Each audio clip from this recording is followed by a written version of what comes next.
Welcome to another human-read audiobook by the United Marxist Pact Discord server, link below in the description. In this series, we continue our investigation into the initial construction, the organizational structure, and the principles and tactics of the foreign worker organization capable of seizing political power and establishing the revolutionary proletarian dictatorship and communality, which can in turn produce a communist mode of production through the shared class interests of the workers of the entire world. Our goal is to compile, analyze, and elaborate on what all these texts have to say about this, and at the end we'll have a strong understanding of the exact scientific process of it, particularly in general terms. At the end of our readings as a whole, we'll try to put it all together, present it as a coherent whole in an educational video with associated notations. So this is a long series of pieces that are in one large text called the Communist Party and Tradition of the Left by the ICP, the International Communist Party, the Il Perito version, which is the Bordagas faction. So right now I'm going to be going over a pre-written textual analysis on the terms of the aforementioned topics of this, but I've separated out into the various sections because it's a very long piece. I'll also be posting this in my pinned comment if you prefer to read it in text, or follow the link in the description to a read-only version of my Google Docs notes. This will summarize the contents of the text, but is no replacement for the actual reading itself for the sake of understanding the context. I'm reading these specifically and only for the pertinent content, and I'm not including items that are not of interest for most conditions that are related to the topic at hand, the Communist Party. But only historically. For example, the peasant question. I'm not addressing that. It's not pertinent for most of us. In addition, in the reading, I supply my own commentary, critiques, additions, etc., which may be helpful for understanding some particularities. Or if I'm incorrect about something, then you can tell me in the comment section, and I will be happy to engage that and all that sort of stuff. With that said, let's get started with the ICP, the Communist Party and the Tradition of the Left, the introduction. Okay. It must be kept in mind that the rejection of party development via factions engaging in internal struggle within the party is, in fact, a maturation of the party. Internal struggle and factions within the party can only be understood as harmful, though it's true that a split can be productive under circumstances. The aim should be to achieve party development not through struggle, but through scientific analysis and the real life activity of the party. Through historical analysis and maturity of the class struggle, doctrinal unity and systematized tactical norms can be established in facts, texts, and theses, rather than blindly groping around and adhering to whatever seems right at a given time. This codified tactics runs through the party structure and in its scientific work. The organizational structure and tactics are in a dialectical relationship with one another, and through the crystallization of these tactics throughout the party, organic methods to achieve them can be produced as the organizational structure and the rank and file respond to necessity on the ground by spontaneously organizing themselves as necessary for their conditions. However, simply having the correct organizational structure and principles does not mean that all tactics can be used. Rather, tactics which the rank and file and or center cannot accept will produce internal conflict, factions, and ultimately for the use of organizational coercion to carry them out.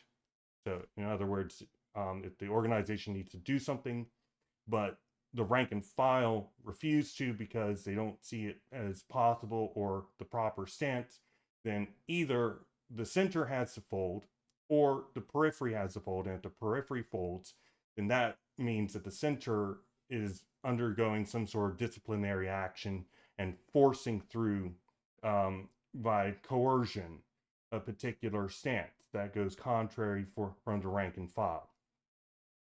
Hence, that there should be a collective understanding of common tactics at play so that there are no surprises which can result in a breach of discipline. Leadership should at all times respect the norms and cardinal rules of tactics instilled within the program and all other aspects of the party. These tactics are not based on a consultative assembly or battles between minorities and majorities within the party, but instead based on anonymous, impersonal collective work, a fundamental task held by all members of the party within the framework of the program. So in other words, you don't vote on what tactics you're going to carry them out. Instead, you look at the conditions utilizing dialectical materialism and historical analysis of what worked in the past and what didn't, and then the center comes to conclusions about what action you'll take without doing consultative assemblies, without doing elections or anything along those lines. And we'll get into what happens later about that.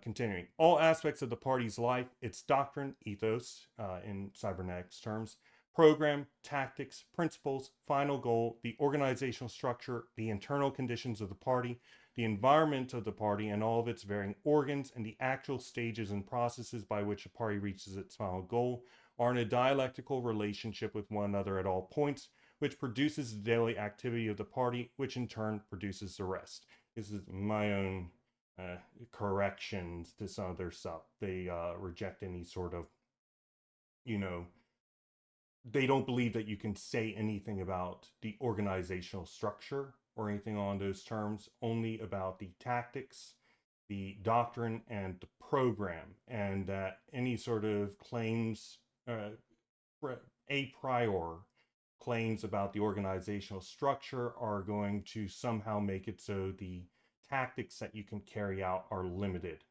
or do not fit with the actual real conditions that you're in. We'll get into detail about why that's false in the readings themselves and further down in the summaries. Continuing. The most developed organizational form of the party is one which can produce centralization and discipline by unity, by fraternal solidarity, rather than by any form of coercive disciplinary force. This requires a rejection of, for example, struggles between individuals or between factions within the party, such as criticism and self-criticism in formal means, outside of the most egregious and particular circumstances. In addition, leaders as individuals are important, but should not either be the face of the party or the scapegoat of it, with problems or successes in the party resting on the daily activity of the whole rather than on any individuals. If an individual can be blamed for issues, then that's a problem with the organizational structure, as it has allowed an individual to break with it, or the organizational structure allows for problems. Hence, our internal work amongst comrades should be one of a scientific community of thinkers and actors, not one of politicking, moralizing, or witch hunts. Beyond anything, we need to understand that opportunism tends to come from above, taking advantage of formal structure of the party, such as processes of attacking individuals, in order to take control of the movement. Hence, political struggle within the party, including against opportunists, can produce a structure which grants opportunists power. The best response to this is to have a focus on creating such an organizational form that allows the centralization and discipline resultant only by fraternal solidarity. Any individual aggrandizement should be rejected within the party, including any conception of careerism, rewards, or competition.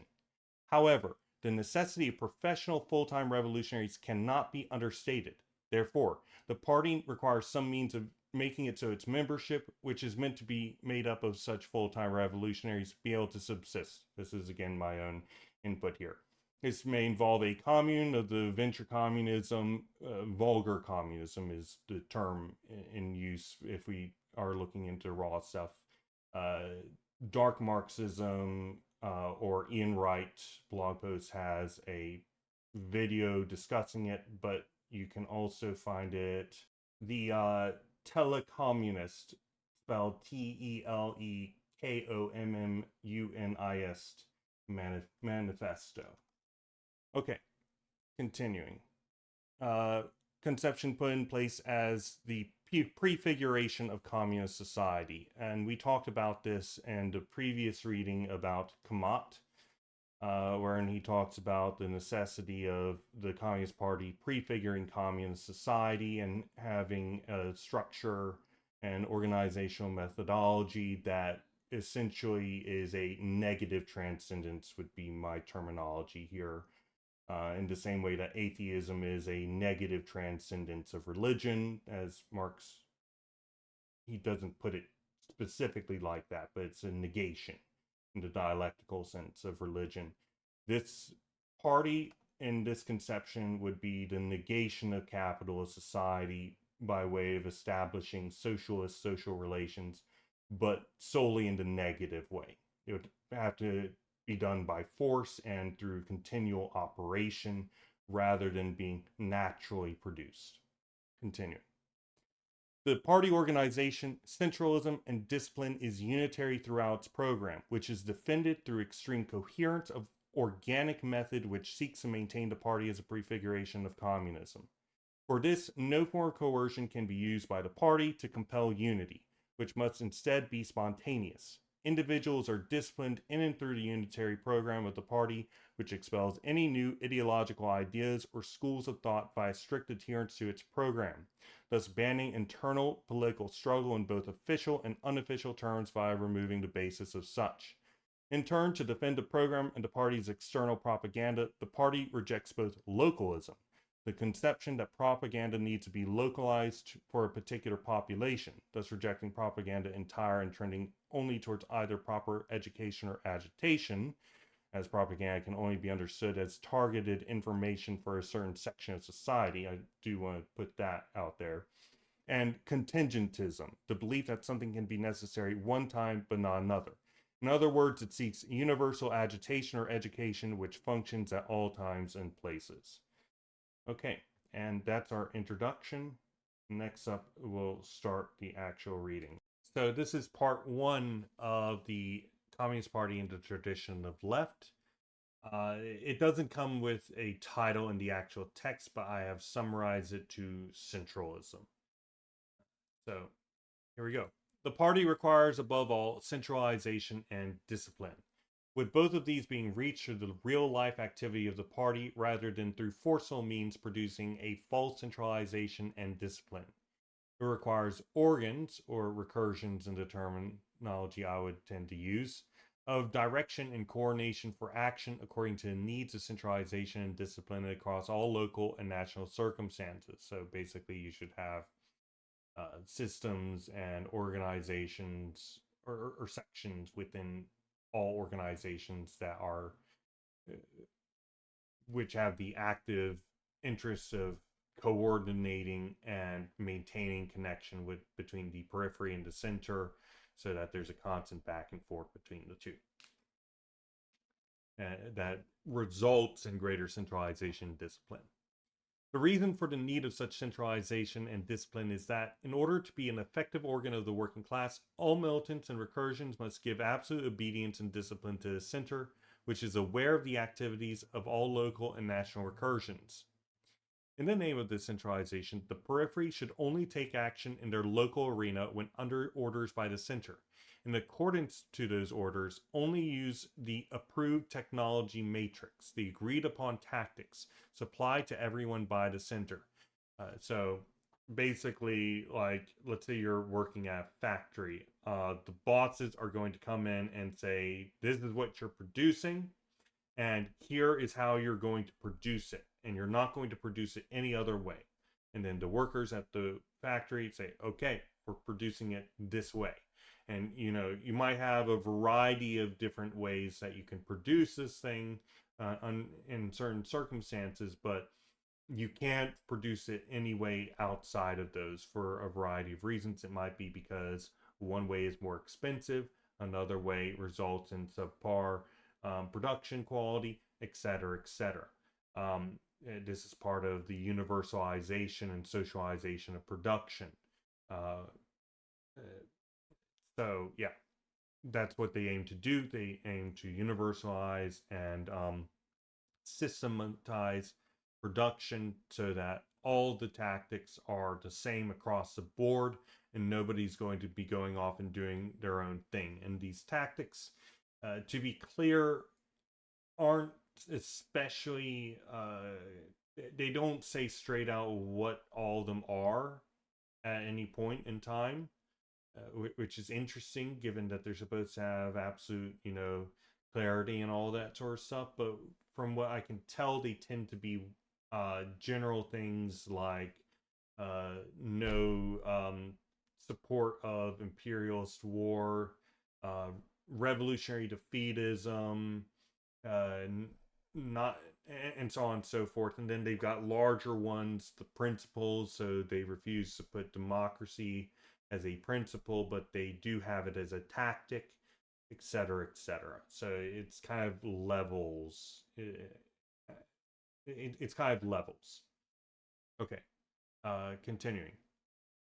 The central organ, in turn, needs to maintain their theoretical principles and adhere to historical tactical norms which they are certain the rank and file will accept and carry out. As a side note, if these tactics applied do not match local conditions, are such impossible to carry out as written for whatever reason, internal to the local organ or to the external environment, and the rank and file is barred from taking any action outside of those tactics, then that means that they cannot obtain the basis for any further action, and the result will be the collapse of the local organ as it ceases movement. Or the local organ will have no choice but to break with the center and take initiative. There must be a process for this which does not result in the orders of the center being necessarily ignored, resulting in a split or crisis or development of factions. I don't know if they've got anything like that, though. They certainly don't say one way or the other. The party requires all members to engage in theoretical work which analyzes events, social facts, and clarifies tasks and what is necessary to carry them out. My writing is terrible sometimes. In support of this, organizational structures are required that expedite this in the most effective way. This may be in the form of special recursions or periodic consultations at congresses, but should never allow members to meet in distinct organizations or factions within but outside of the party, or publish their analyses in networks that are distinct from the party's unitary demands and positions. The rank and file need to have a variety of methods of doing analyses of their conditions and making their views clear throughout the organization. But all such methods must be within strict limitations that do not go beyond the party's official proper channels. These are what we would call statutes, by the way. Those very things that they reject. These congresses that involve general periodic consultations do not pass judgment on the work of the center or decide who is in what position, but rather make decisions about questions of general orientation, thus passing indirect judgment on the work of the center, by the way, while keeping in mind the invariant historical doctrine of the World Party. In terms of deciding who does what, the party needs instead a hierarchical differentiation in accordance to levels of importance of role, with a strict division of labor whereby individual militants are assigned to different roles of order givers and order takers. The organs which perform and support the functions of the development of hierarchy, roles, and the discipline of the rank and file in accordance to these need to be without any careerism involved. This is achieved through constant cycling of militants between roles, etc. So basically, you're not going to have any one job within the commune, or rather within the party. Instead, you're going to be moving from a particular activity to another one regularly, and everybody will be doing that until eventually people find themselves comfortable with being in a particular role, or other people find themselves comfortable with somebody else being in that role, because you got some aptitude for it, you like the job, and so on and so forth, and then you're going to continue doing it. So it's a spontaneous division of labor determined by natural aptitude, rather than one that is codified within the organizational structure. Okay, continuing. The organizational structure of the party is a multi-phase pyramid, a cone which converges to a central node which regulates and directs the entire network. The organs of the party and individuals are linked from center to base by inflexible party norms which bind all. These norms are based in theory, organizational rigor, and continuity, and precise method of strategic action determined within the range of allowable possibilities. These are strategic action we know works or don't know whether or not works within the limitations of the historical doctrine. The veto possibilities, strategic action we know historically doesn't work. And the party's various organs, mechanisms for making decisions within the limitation of the center's demands for unitary results perform different tasks according to aptitude and material capacity. A local organ is incapable of carrying out actions, then it is not required to perform at the same level as a larger and more developed one in a different organ. Uh, you know, basic stuff, right?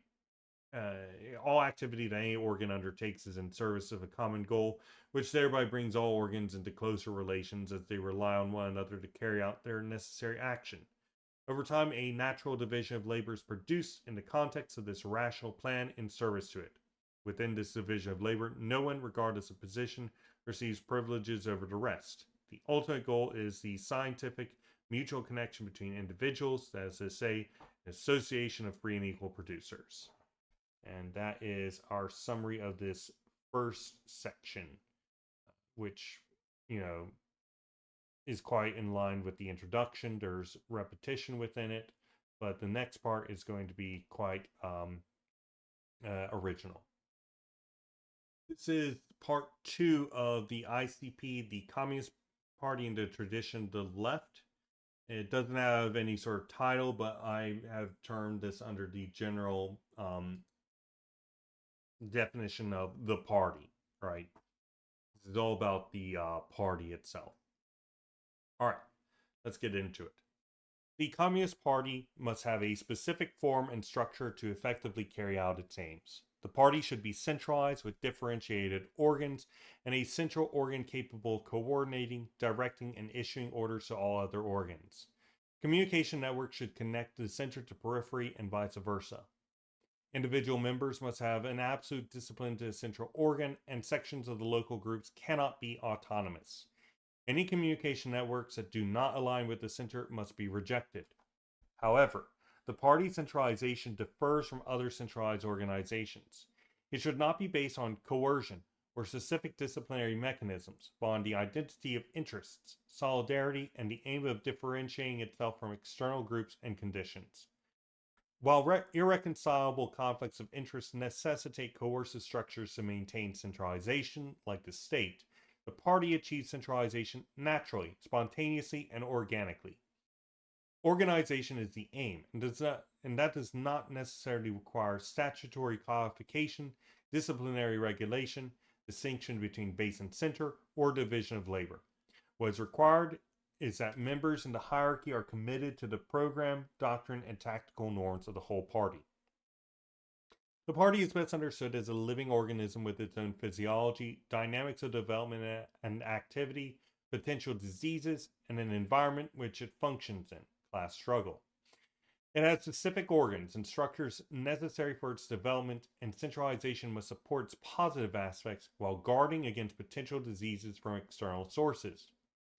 To guide its development, the party draws upon the concept of the quote unquote historical party, a phantasmal ideal based on theory, principles, and final goals, and historical experience. The quote formal party, the actual organization existing at any given time, should use the historical party as its model and inspiration. All members should be familiar with the historical party and strive to align the formal party with its ideals. I think that this is a nice thought, but it's fundamentally, idealist in form. You know,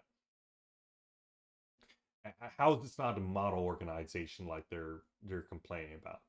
How is this not? I don't understand. This is more their uh, weird Italian shit. Never do such and such. Actually, you should do such and such. Come on, guys. What is this? The party seeks to operate in absolute harmony with communist principles, traditions, and aims, and avoid any dictation by individuals who may diverge with those particular circumstances. Leaders and hierarchies exist to ensure centralized, efficient, and disciplined action, but their decisions must be based on historical understanding, not personal whims. Party policy itself is determined by the International Center, which issues orders as the central node by translating the party program, aims, and principles and theory into material action to be carried out, studying, researching, and interpreting social events, and actively intervening in those events in order to become an active agent in historical development. Any decisions must made must be in line with the historical line. Action precedes understanding and consciousness. People join the party through action, which then cultivates class consciousness. The party itself embodies class consciousness through its members' actions, internal and external dynamics, and the implementation of its doctrine, program, and tactics. Before, they claimed that the proletariat does not exist outside the party, but here they do admit that the proletariat exists in a cold, statistical character, quote unquote. So yeah, this is more of this backtracking stuff. The party allows the proletariat as a class to transcend this, develop real class consciousness, and become an active force. New members do not need pre-existing class consciousness to join. Instead, they learn through simultaneous engagement with theory and action within the party's collective work. This includes defending and, quote, sculpting theory, participating in mass struggles, and organizational tasks. The party provides continuous theoretical preparation, analyzes external conditions using its doctrine, and carries out practical organizational work to engage in direct proletarian action alongside the proletariat. Rather than predetermining a member's discipline and knowledge, the party assesses these through their work. Aspiring militants need courage, selflessness, heroism, and a willingness to fight, developed through collective action rather than just knowledge. They should strive to understand and embody socialist character and sensibility, learning more from action than from rigid study. The party itself seeks to create the conditions whereby such militants will be produced and emboldened. Those unwilling are either sympathizers with the communist cause or prospects, but are not militants. Militants themselves do not necessarily need to have any knowledge of Marxism, but instead, at the core, they must have the instinctual drive to action brought about not necessarily by knowing, but by feeling from a historical understanding of past society and future society with fraternal harmony, the latter gained through experience within the prefigurative Communist Party. In terms of professional revolutionaries, what this means specifically is that their profession is revolution, not that they are on the payroll of the party.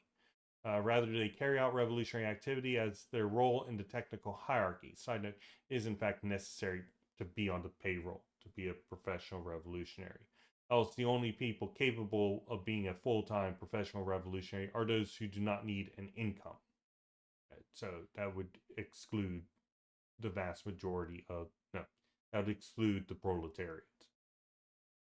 This can be sidestepped if the party itself, prefiguration of communist society, has also established a commune which can support all activities. Individuals are not solely responsible for successes or failures. These reflect the party's overall functioning. Instead of shuffling individuals to fix problems, the party should focus on developing sound work methods and traditions. Positions should be designed to be quote-unquote foolproof, and individuals should be assigned based on their demonstrated abilities within the collective framework. Orders from the center should aim to increase discipline and unity, and the rank and file should reject any that do not align with this principle. This creates a dialectical relationship between the base and center grounded in the movement's traditions, preparedness, and continuity in thought and action. Leaders act as conduits for collective thinking and action, clarifying the party's collective experience rather than imposing their own ideas. In the text, it claims that that inspiration does not exist, seeking to avoid making a claim towards the existence of divine inspiration or light. This is my understanding of why they do this. But they then express that particularly developed individuals, leaders, can express things that look like inspiration or intuition at a given moment. This is so they can claim that they're not actually developing new tactics, principles, etc., instead claiming it's simply clarification of the program in history, even when the not new, quote unquote, ideas are not intuited or inspired. So yeah, this is more of their attempting to maintain the claim to invariance under these circumstances, and therefore, well, actually, it's not even that, right? It's not even that because I was fine with their claim of invariance. I think I pretty well agree with that. That once the tactic is established to work, you'd have to undergo some pretty serious work to prove that it doesn't. But then they come in here and they make the claim no new tactics. No new tactics. Instead, only clarification of existing tactics. I don't know how they do this, but they decide, let's just make a line cutoff. There's no new tactics to be said here. At this point, we've got all the tactics we need. I don't know how or why they came to this conclusion, but they did. And then they included that in their invariants because that's what they do, and now they can't get rid of it. So when a leader comes in and has new stuff that is in fact innovative, right? They cannot ever actually say what it is that is a new tactic. Instead, they have to just be like, "Oh, it's actually just a clarification." They all tactics have to be grounded in previous tactics. Okay. The party should strive to develop a structure that doesn't rely on individual genius, fostering leadership at all levels, and it must be capable of removing anyone from a position, regardless of past contributions, and adapting to function effectively even without specific individuals. This is the robustness of the organization. It should allow the proletariat to transcend individual limitations and develop genuine class consciousness as an active force.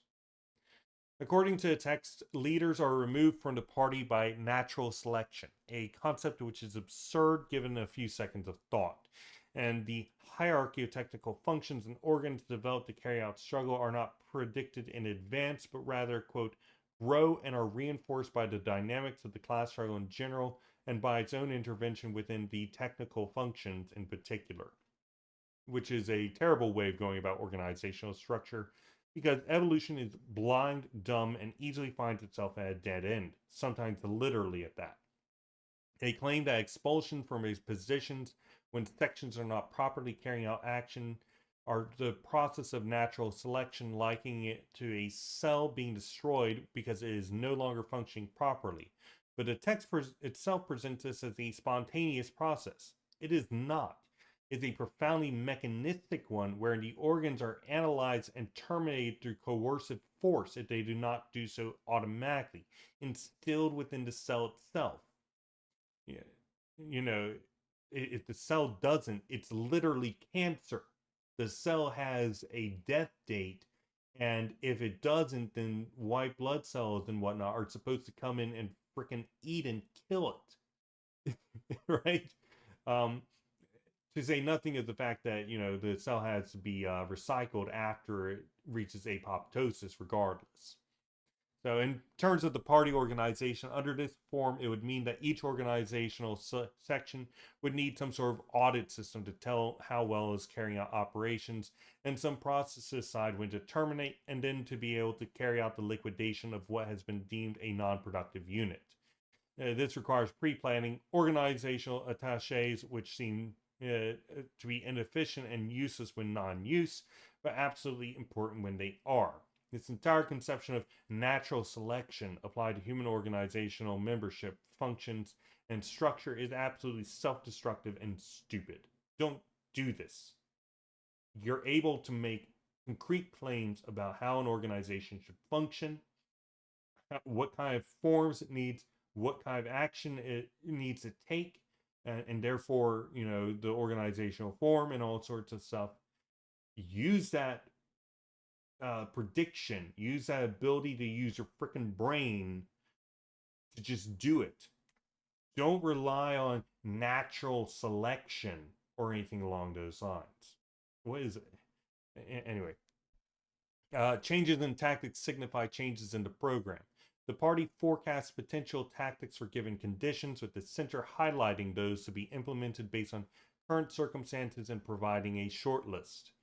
The rank and file carry out these tactics, drawing upon their training and understanding of the party's principles. Or if it is unable to employ the tactics laid out, it carries out previously successful tactics that worked in related conditions. Essentially, one, the party has a list of potential tactics they'll carry out in given conditions which everyone is familiar with.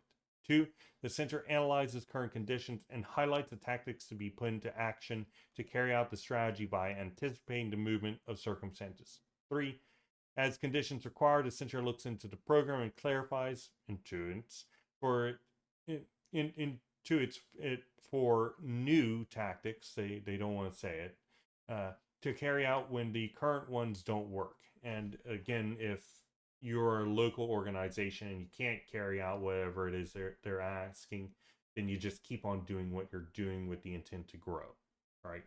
And then eventually be able to carry out these tactics. The party draws upon worldwide historical experience, past, present, and future, to develop a program that anticipates and shapes the future. Organization is the primary aim, achieved not through rigid rules, but through organic hierarchy, shared commitment to the party's principles, and the practical application of tactical norms in daily life. This hierarchy trends towards the elimination of coercion and operates within the limits of technical rationality, wherein there is a natural division of labor resultant of everyone in the party moving between forms of party work to learn through doing. Eventually, everyone knows who is good in one place compared to another, and assignments develop. The party must be capable of revolutionary violence as a means to an end, but its organizational dynamic should always reflect its ultimate goals. It should prefigure communist society by rejecting conflicts of interests, coercive hierarchies, mercantile relations, embracing common voluntary commitment based on trust and solidarity. By transcending bourgeois individual and factionalism, the party fosters rational problem solving, spontaneous discipline, and a focus on collective action. It constantly struggles against internal tendencies aiming for formal, mechanical, democratic, and bureaucratic hierarchies and divisions of labor to be suppressed. Fundamentally, individuals should lose their importance as the anonymous, impersonal collective takes a fore with spontaneous discipline. It carries out a negative transcendence through the prefiguration of communist society of internal struggles, coercion, bureaucracy, formalism, careerism, cults of personality, etc. To maintain this negative transcendence, in the same way that an atheist negatively transcends belief in God within religious society, the party must engage in constant party struggle or coercion and continuous work to fight against these trends. They don't say that, but that is in fact the case. And there's nothing wrong with that. But yeah, the party, in order to prefigure communist society, necessarily needs to go against the grain, and that's work. That's constant coercive work within the party. Well, however you might put that. Anyway, next up. Next up is part 3 of the Communist Party in the tradition of the left. I express this as internal party struggle. So let's get straight into it, our summary of it. This section is best expressed as one on internal party struggle and how it's addressed, organized around and with, and engaged. Immediately, it specifies that the party center doesn't have any way to discipline the rank and file, aside from the ability to kick out anyone who doesn't follow orders. While all militants make a commitment not to a leader within the center, but to doctrine, program, and tactics. Because all party militants share the same common goal and methods through that commitment, they remain disciplined and in line with the center, which in turn continually works to elaborate and clarify the doctrine, program, and tactics, especially in terms of theoretical, programmatic, and tactical cornerstones which the party depends on for existence. Through carrying out this commitment on both ends, the party itself integrates them into its organizational structure in such a way that allows for real discipline without coercion. And the organizational structure and organs develop in Congress with this, and the developments of the doctrine, program, and tactics in such a way that is able to support the dynamically shifting daily life of the party. The party structure itself arises at the same instant that tactics, etc., arises. They are inseparable, as in order to carry out tactics, the structure must support those tactics, and the tactics must in turn shape the organizational structure to better support action, as the structure is the fundamental material characteristic necessary to carry out tactics. As a side note, this may be why the ICP is so virulently against actually speaking about the actual structure, as the organizational structure is something much closer to material and character as opposed to general tactics, which are significantly more abstract until they are actually put into action. Thus, the highly material, clear organizational structure does not fit within the idealized historical party in their conception. This is just my own thoughts generally, about why it is that they're so against going in and just making a claim about the character of the party on its material basis. Instead, they want to talk about general tactics like no engagement in any sort of social chauvinism. This is fine, of course. There's nothing wrong with that. It's entirely correct to be clear about tactics, but if you can make clear claims about tactics and stuff like that, then you can make clear claims about what kind of organization is necessary to carry out those tactics. We know that a party is needed, not some sort of other organization, and the party acts in a particular way. It has particular formats to impose as opposed to other forms of worker organization. If you can say positive things about one thing, then you can say positive things about other things that are connected, right? Okay, starting from the premise that, quote, revolution is not a question of forms of organization, in ignorance of the lessons of the Paris Commune and the recognition of the need of the class party to smash the state, which automatically made it a question of organization that is capable of doing such. Despite this historical change, they refused to abandon the initial conception. So while they recognized a definite need for the political class party, and then developed that into the invariant program, principles, tactics, historical party, etc., they refused to talk about actual organization. This is despite the fact that the tactics that any organization can carry out is fundamentally dependent on the organizational form that you use. Hence, if you can say things about the program, doctrine, and tactics, which are all in dialectical relation wherein they arise and shift together, so too does the organizational form have a dialectical relationship with all those arising in the same instant. It is useless to speak of them without also speaking of the organization, as that is a material basis by which they are carried out. If you can say something about one of these, you can say something about all of the rest. Now, for a significant aside, bringing in some cybernetics terminology is the science of effective organizing. So then what does the ICP do? Well, they can't engage in the organizational structure, so instead they do something that is called blackboxing the recursion, where they look only at the inputs and outputs and don't bother looking at the internals of it. This is something entirely normal for organizations, but because of this pathology, they do so immediately. Usually, this blackboxing would occur at much more local levels, but it doesn't happen here. It happens with all levels of it. Hence the need for everyone to be aware of everything going on in the party at all times, experience in all forms of party work, and absolute agreement with the center in program, doctrine, and tactics at all times. Because the center needs to abdicate power to local managers at all times, everywhere, while relying on, quote, fraternal solidarity and expelling everyone who disagrees at any point from the party, to keep all the disparate groups attached to the center. It's the only way such a structure could function that is incapable of self-analysis because the organizational structure has been obscured. Anything outside the center and above that, the environment is instantly black-boxed. To support this, the center also hands out an approved technology matrix, that is their short list of tactics which they have determined to be appropriate given environmental conditions to produce the results they expect. This approved technology matrix is a description of work methods that are possible. For example, do you make steel with coal or something else? And usually that is handled locally because they are aware of what's on hand at any given time. But instead, in this case, it's handled by the center. The center probably doesn't have a strong conception of the real coefficients, the results and inputs going on here, and how they do or don't align with expectations according to the program, doctrine, etc. The results are probably that tons of completely impossible tactics are put in front of the people who end up having to do the best they can and then can't actually carry it out. And worse, then they go in and say no consultation with the rank and file, right?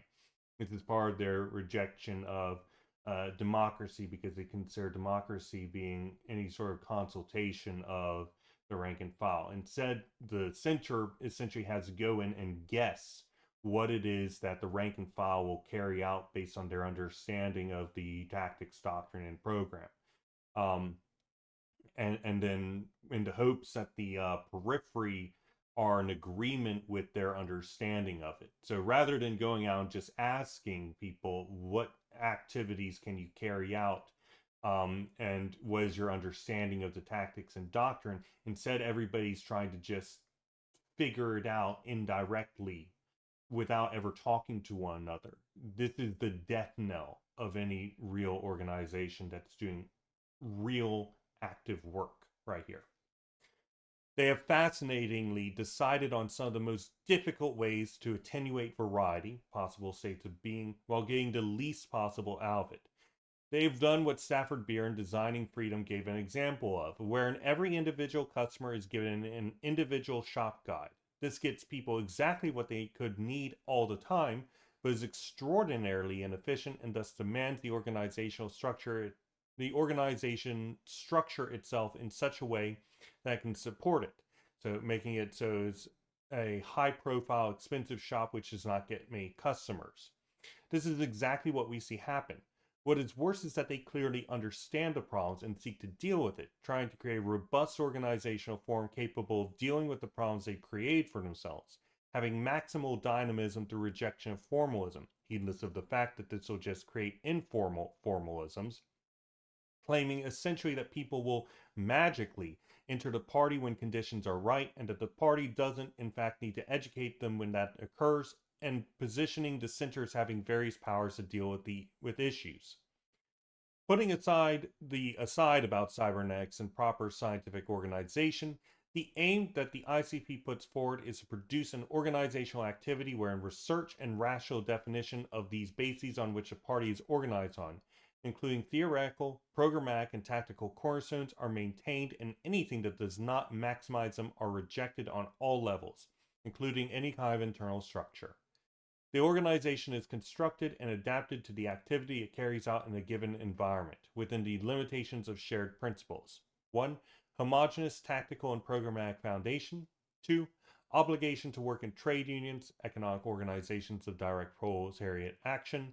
3. Tactical plan defined from the start based on historical lessons, the approved technology matrix.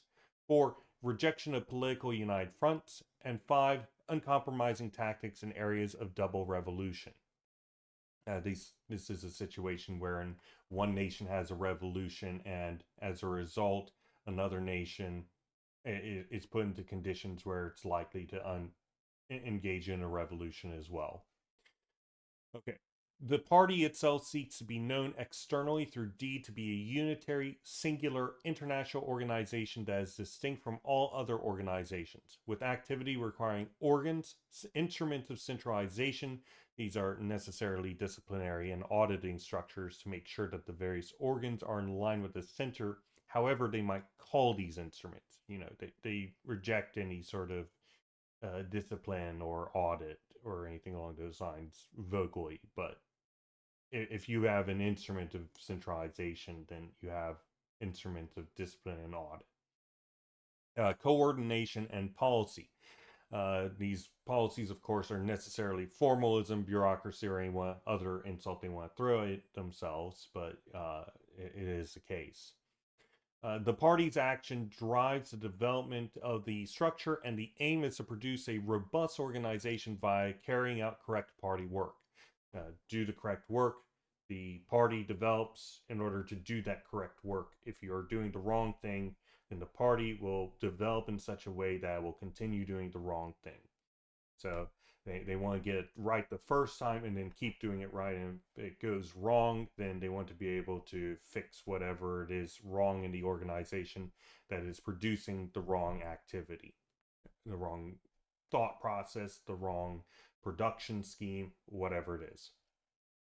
Incorrect party work will harm organizational structure. We cannot take party centralization, discipline, and organizational structure as a priori, as the daily activity of the party does not necessarily increase organizational robustness if the activity is not correct. These are all in a dialectical relation with one another. Right. The organizational structure being the basis for all tactics to be carried out should emerge from prefigured tactics that are accepted by everyone. If the tactics are incorrect, then discipline, centralization, and organization will be malformed. And the a priori tactics, the prefigured tactics, are determined through historical experience that we have. Like, we know that we need to engage in revolutionary defeatism.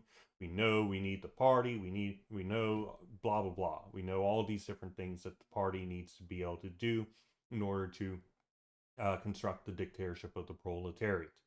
Um, so, as a result, we know what the party needs to be capable of doing, and therefore the organizational structure that the party needs to adopt. Continuing, while this is generally correct, one cannot truly prefigure tactics, as the tactics you carry out are dependent on external factors, internal factors, specific circumstances, etc., regardless of any claims otherwise. They go for these very general tactics, but once you get down to it, you got to talk about the actual on the ground tactics, to say nothing of military tactics when it comes time for the military organization. In addition, they claim that organizational form cannot girder on the ground tactics and allow victory to be carried forward, which is absolutely incorrect. As tactics become available with greater organization, and greater organizational strength allows for greater action to be taken, regardless of the correctness of that action. For example, overwhelming an enemy with numbers. They also claim that organizational structure cannot drown out divergences, disagreements, currents, and factions, and while this can be true to some degree, is also false, as an organization that detects these more easily uh, can more easily deal with them by internal processes of any type. You need to be able to audit your own organization and listen to the people that are within it to see what they're thinking and talking about, and then you can direct organizational efforts at dealing whatever problems there are. They also make note that attempting to resolve factionalism or differences of opinion by coercive force will not work. Next, it makes note that resolving factionalism or differences of opinion by coercive force will not work. I just said that. Oh well. It instead calls for the party to have central organs with absolute power, which does not punish the disobedient, but instead removes the existence of disobedience via the integration of doctrine, program, and tactics in the organizational structure in such a way that the organization produces obedient and homogeneous militants rather than any sort of organizational sanction. This is what we would call a society of control, by the way. Not necessarily a bad thing, but a highly robust, scientific, and engineer way of looking at social organization. Uh, Bordiga's engineering self is very much on being seen here. Continuing. If there are issues of discipline, it either means that the center's organs are not in line with the traditional foundation, or that the organization hasn't got those traditional foundations fully in place. Taking it for granted that the idea that there's ever a period wherein the organization can have orders that are in line with this foundation, or actually fully establish them at all, which is something that must be evident in order to support this conception. I am skeptical. I'll just put it like that. They do recognize that enforcement, administrative measures, and punishment can resolve the immediate issue, though, but that does not fix the internal problem. So they'll pursue that if it's absolutely necessary.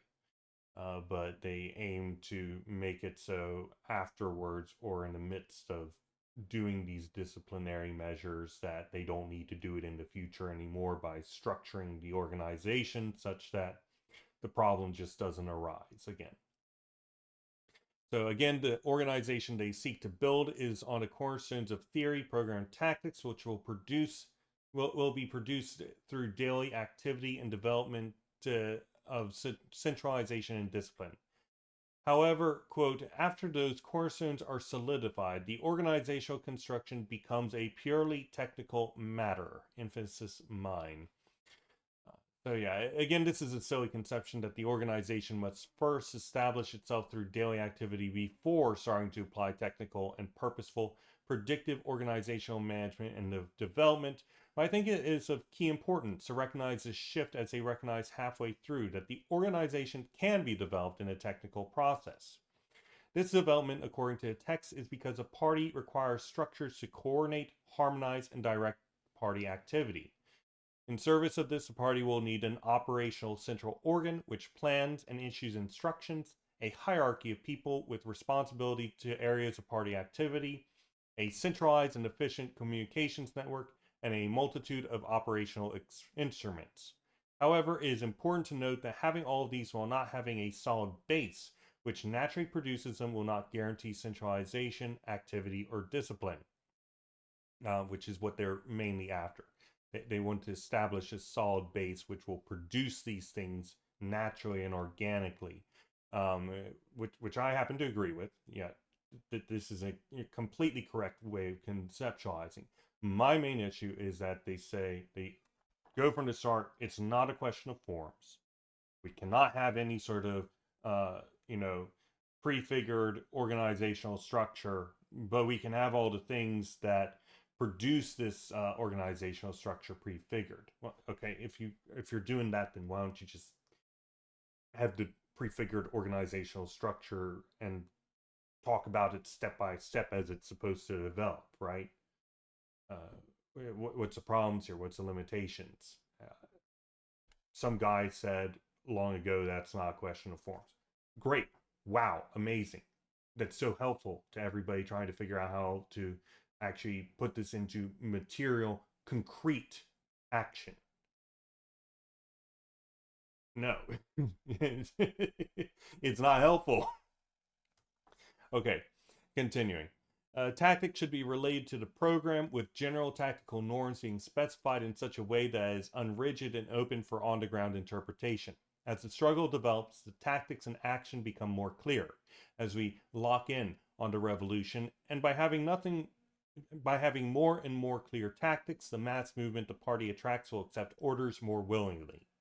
In carrying out tactics, individuals and groups maintain the factor of initiative, discovering the most effective ways to combat the conditions of the bourgeois system that are specific to them, while the party aims to explain general tactical norms to these individuals and groups so that they can harmonize with the larger movement. The party should only carry out action which is capable of carrying out and should not overextend, and the tactical plans of the party should never rest in the sway of hierarchies external to the party, who come up with new ideas when it suits their fancy. Rather, tactical plans should be rigidly coordinated, theoretically coherent, in line with the political consciousness of the militants as they train their political consciousness, rests within party traditions such that everyone is familiar with them, and are prepared in advance and known to all within the organization so that the center knows how the periphery feels about the tactic. If they are not as such, then the bond between the captain and the crew is broken and the ship will run aground. In turn, the party itself makes the guarantee that the doctrine is established at the beginning of the movement and unchangeable by the center or anyone. So this would be the organizational ethos, by the way. Now, the organization is internationally unique and only brings in individuals rather than engaging in any fusions, while rejecting anyone who is part of another organization, and that the tactics of the party are publicly known and unchanging upon conception in the international congresses, while the rank and file have the power to only initiate actions with acceptance of the center, which doesn't recognize changing conditions or special circumstances as a pretext to breaking with tactical decisions made, with the tactics being based in tradition, doctrine, program, etc. as the approved technology matrix. This, of course, is a terrible idea and results in the necessity of either supremely vague tactics, which they do, which are not helpful for a militant on the ground, or a process of self-destruction as tactics cannot be relied on by militants on the ground who recognize that the tactics diverge from their material conditions.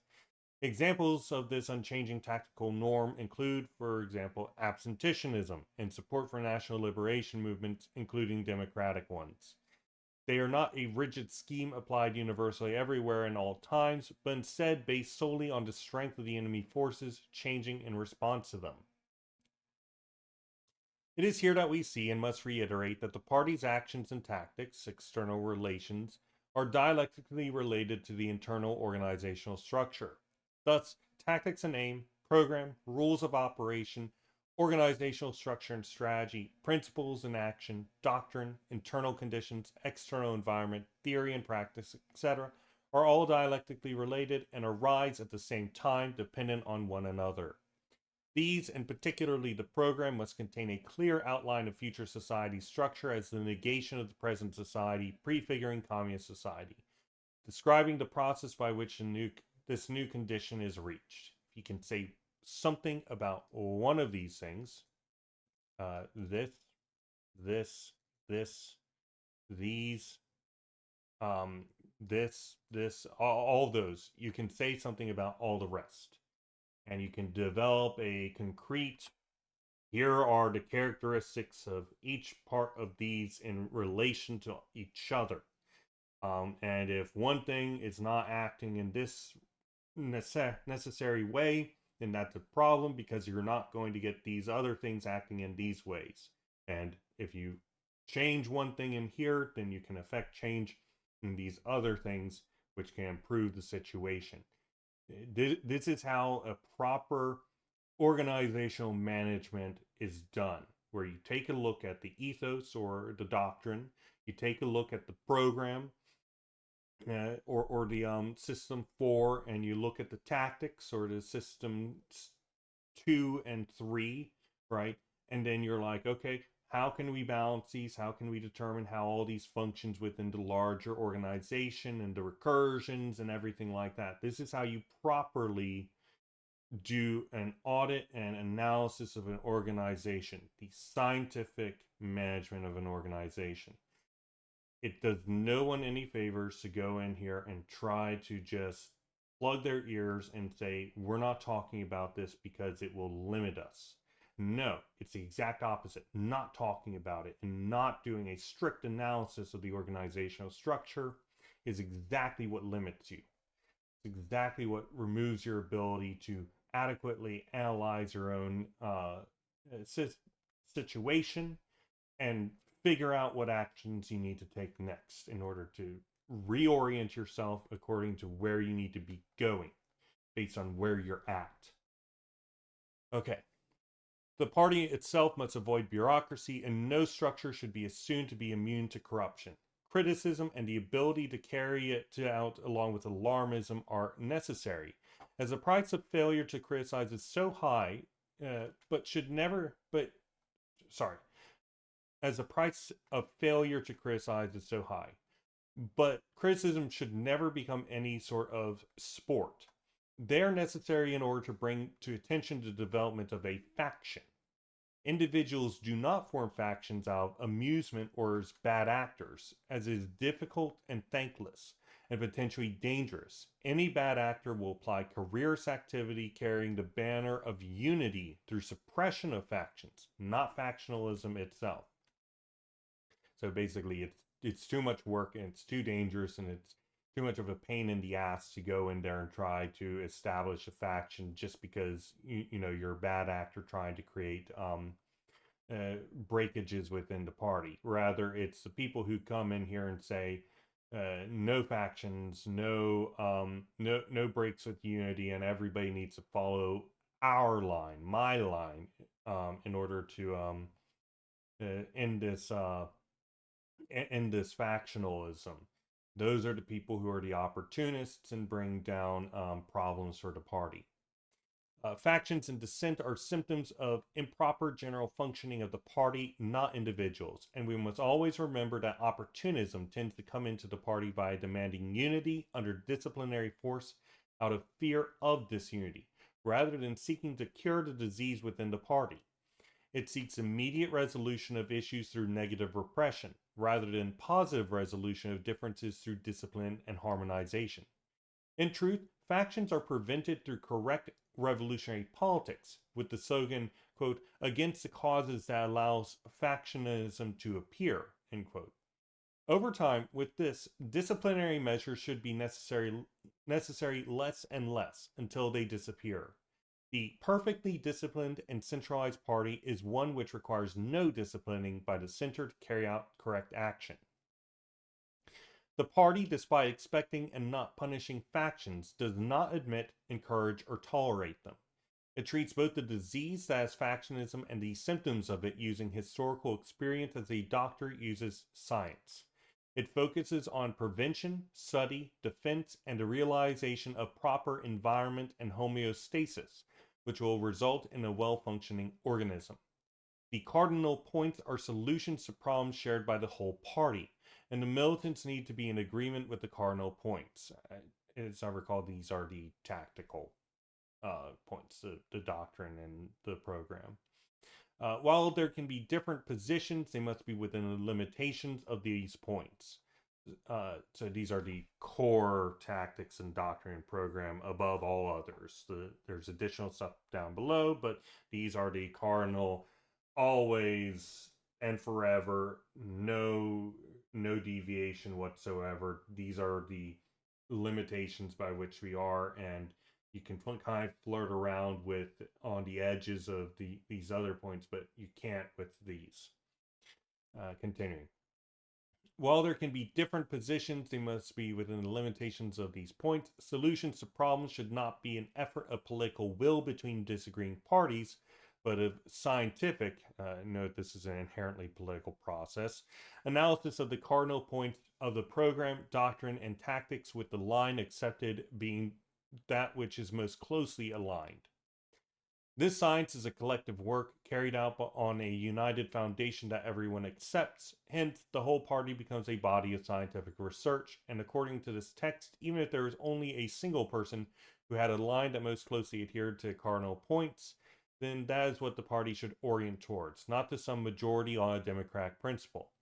Rather, polemics need to be checking and verifying statements made as conditions change, and measuring the adherence to cardinal line along with the actual work in the party, which is not focused on maintaining popularity or immediate successes, but instead on maintaining conditions internally which will allow it to, when conditions are externally right, influence history.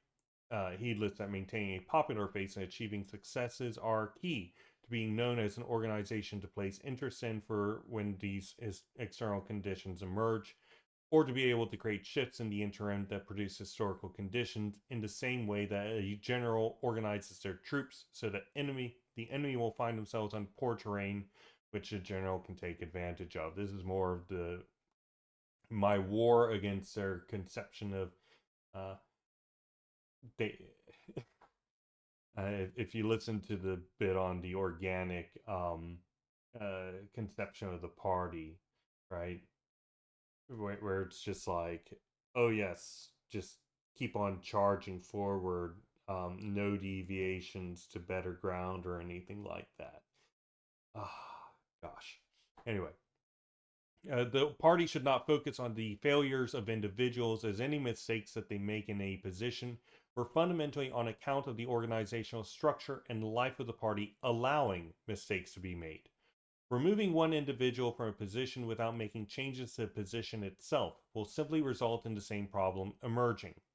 Therefore, the party's life activity needs to be such that it is in tune with the center and real conditions, and no matter any individual's stance, it needs to be able to carry out only the correct action. It should not matter your personal views in a position.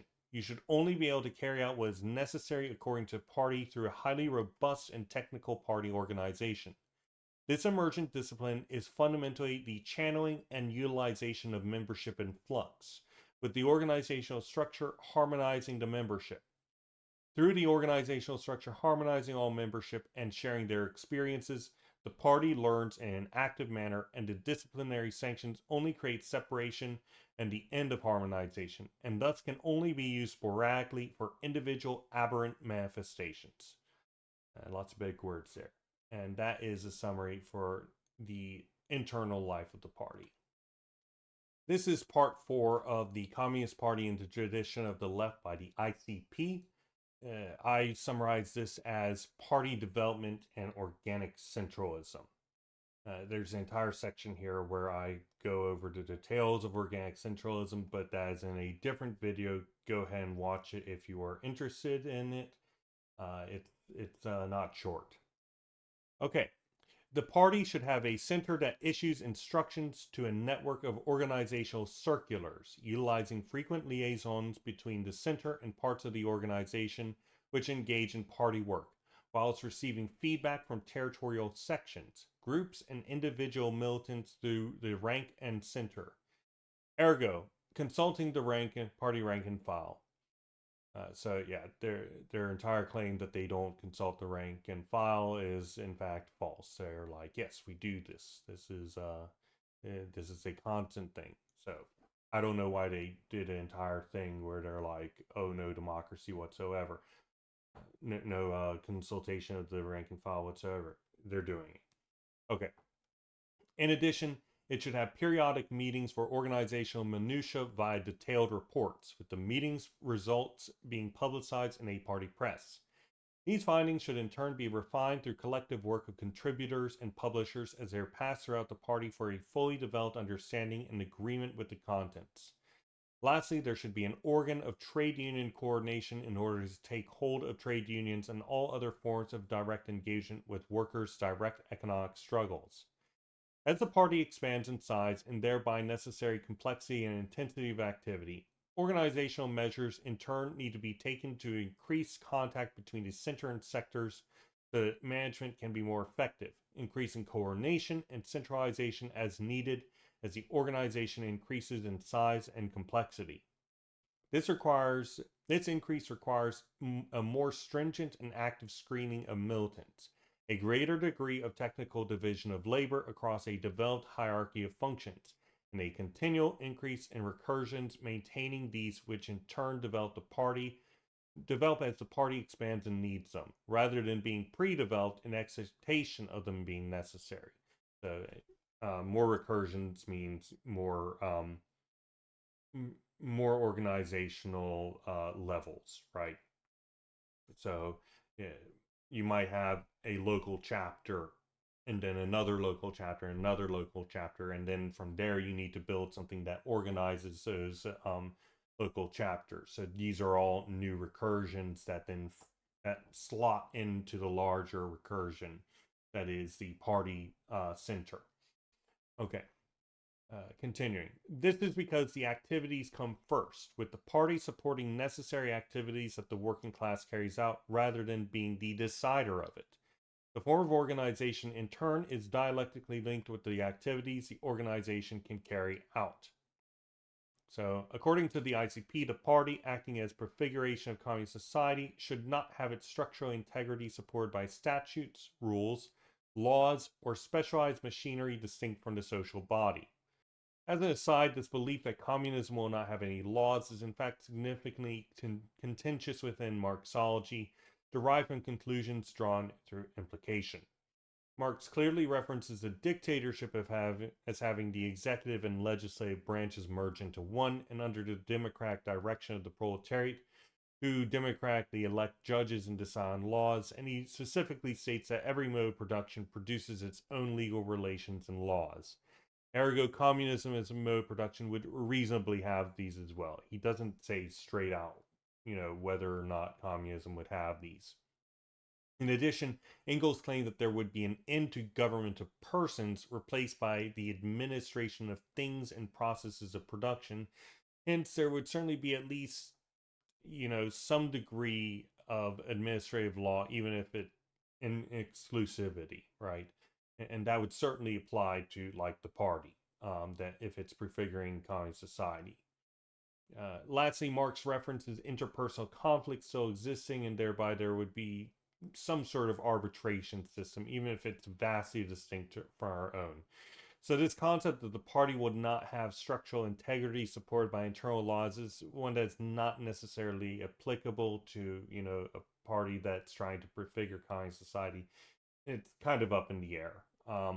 Whatever the results are going to be, it's going to be different than the kind of institutional structures and laws that we have within organizations currently. That much is known, but it will still be a negative transcendence of those laws. Putting that aside, the aim of the ICP is instead to have its structural integrity based on a hierarchy of technical functions, filled on the basis of ability with full centralization and indistinction from the rest of the party. These technical functions, according to this organic conception of the party, are evidently to be retired as soon as they are no longer necessary. How this is determined and how they are retired is up in the air. The organizational form in this conception is meant to be based solely on its function and nothing else, with no organizational form prefigured. This is, of course, immediately something that can be ignored. They specifically aim to prefigure communist society. Competition with bourgeois society is a political class party specifically for the proletariat and prefigures itself as carrying out tasks. All these at least at some point in the future. all these necessarily mean that specific organizational forms are necessary, even if in the most general senses. The aim to be able to create recursions based on the discharge of all functions, with all old recursions that are unnecessary, having those within the technical division of labor redeployed to other areas wherein they are more useful, and all recursions at all times updated and reconstructed to fit the current developing environment without anticipating future environments and organizations to be fit for those. Okay, that was a mouthful. But yeah, basically this is the aim here. And you can have this sort of organization, but you're going to need to have a proper auditing structure. You're going to need to be able to look into your organizational structure and very directly make conclusions about it, and have overwatch and methods of directly going in and making changes of this, of lower recursions done by higher recursions. Because all organizations, in order to exist in the first place, need to have some process which allows them to exist. And any organization that does not have these will cease to exist. Therefore, any organization that exists will have those things. And you have to go in there and actively tear those down to get rid of an organization. It's kind of like cell apoptosis. Unless you have some sort of date that you stamp on it, this thing is up for audit at this period of time, or this thing is up for audit for its continued existence after such and such has been completed. But then there arises problems where it's like, okay, what if some careers person doesn't want it to go away, and so they don't carry out the thing that they're supposed to do? Well, then you have to have some sort of system for detecting that, and then removing people from those positions. So, like a cancer cell. Anyway, the ICP itself claims to have produced a centralized structure without statutes, rules, democratic mechanisms, electoralism, or consultation of the rank and file, which we know is incorrect, since earlier they admitted to receiving feedback from the rank and file, who also had the ability to intervene in party publications. Bureaucratic apparatuses, disciplinary procedures, expulsions. They do not say if they mean expulsions from the party or positions or both, or any, quote, selection of especially talented men to positions, end quote. They then define the class party as a party when it carries out and applies in every instance of activity simultaneously the defense and definition of theory and historical analysis, the physical organization of a militant corps, and the intervention and activity in the actual proletarian struggle. However, this definition is weak. It can apply to any adventuristic group, such as the RAF and the like. The question must be a qualitative one and a quantitative one, such as to the degree of which they are embedded within the proletariat.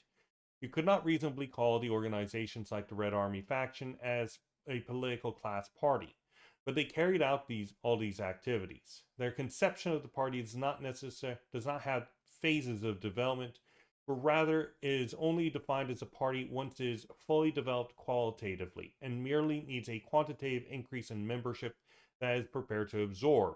That's requiring pre-built organs in expectation of the future, and also this forgets quantitative development necessarily lead to qualitative changes. They can't do all the things that they want to do without the numbers they need to do those things. So this entire thing kind of falls apart there. In anticipation that the masses will join the party spontaneously under historically favorable conditions. It is important to note that the party needs to maintain vestigial recursions capable of carrying out actions which it requires at all points through organizational development. This is prefigurative, of course, and involves building recursions when there is no active necessity of them as an act of will and expectation to use later. And the example that I used in the discussion of organic centralism is a firefighter, right? You might go years, your town might go years without needing a firefighter, but you still need a firefighting force. You still need them to be equipped properly. You still need them to be training and prepared and everything for when shit hits the fan. because you never know what's going to happen. If you don't have them, then it will be absolutely tragic and you are screwed going down in the future. And then you have to rebuild everything from the ground up, and it is a massive waste of resources. It's a massive difficulty, etc. Even if it seems like it's costing things, even when it seems like, it's just a vestigial, no longer needed recursion of society that's just a drain on the resources of everything else, it's there for a reason. And sometimes you don't even know what reason it's there. That happens a lot of the time with these sorts of organizations where management comes in and it's just like, we don't need this anymore. You're going away. You're getting replaced, and then everything just gets fucked. It happens all the time because they don't understand looking from up on high the importance of it, or even the people on the floor don't necessarily under the importance of it. This also happens a lot of the time where people are just like, oh, these jerks in auditing, what are they there for? They're just interfering with our ability to do our work. Well, guess what? Suddenly that work becomes really important when they're gone, and then you are in hot water, really boiling hot, because you fucked up getting rid of this absolutely necessary thing that isn't necessary at all the time. So your organic conception needs to be prepared for this and recognize this necessity. There's all sorts of vestigial organizational structures that come into absolute necessity um, under very specific circumstances, but you can't detect it easily except through historic experience and through experience, right? Okay, continuing.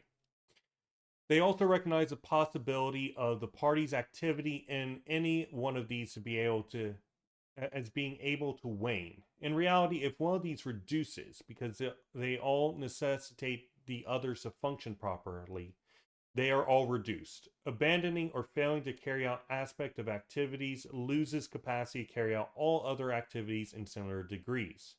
After all, theoretical work cannot be done without a place in the physical struggle. If development ceases, then the organization starts dying. There's no such thing as mere defense and protection. Either you are growing and developing or you are dying. That is the organic creature lesson that should be drawn from this, which they reject because they talk about the ability in a previous one where they bragged about keeping 1% of physical work. Um, and then saying that made it so they still constituted as a party, right?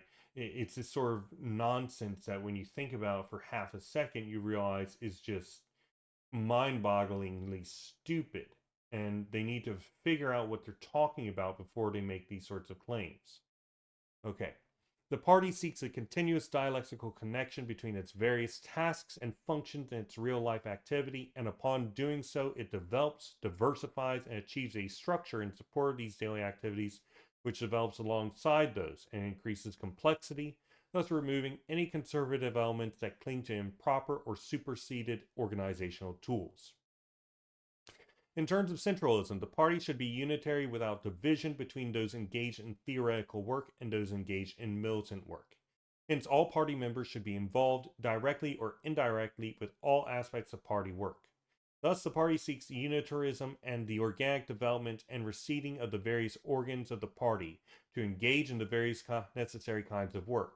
For example, we can't just copy paste the organizational demand that one section has, for example, the connection of trade unions, to another section which doesn't necessarily have anything to do with unions.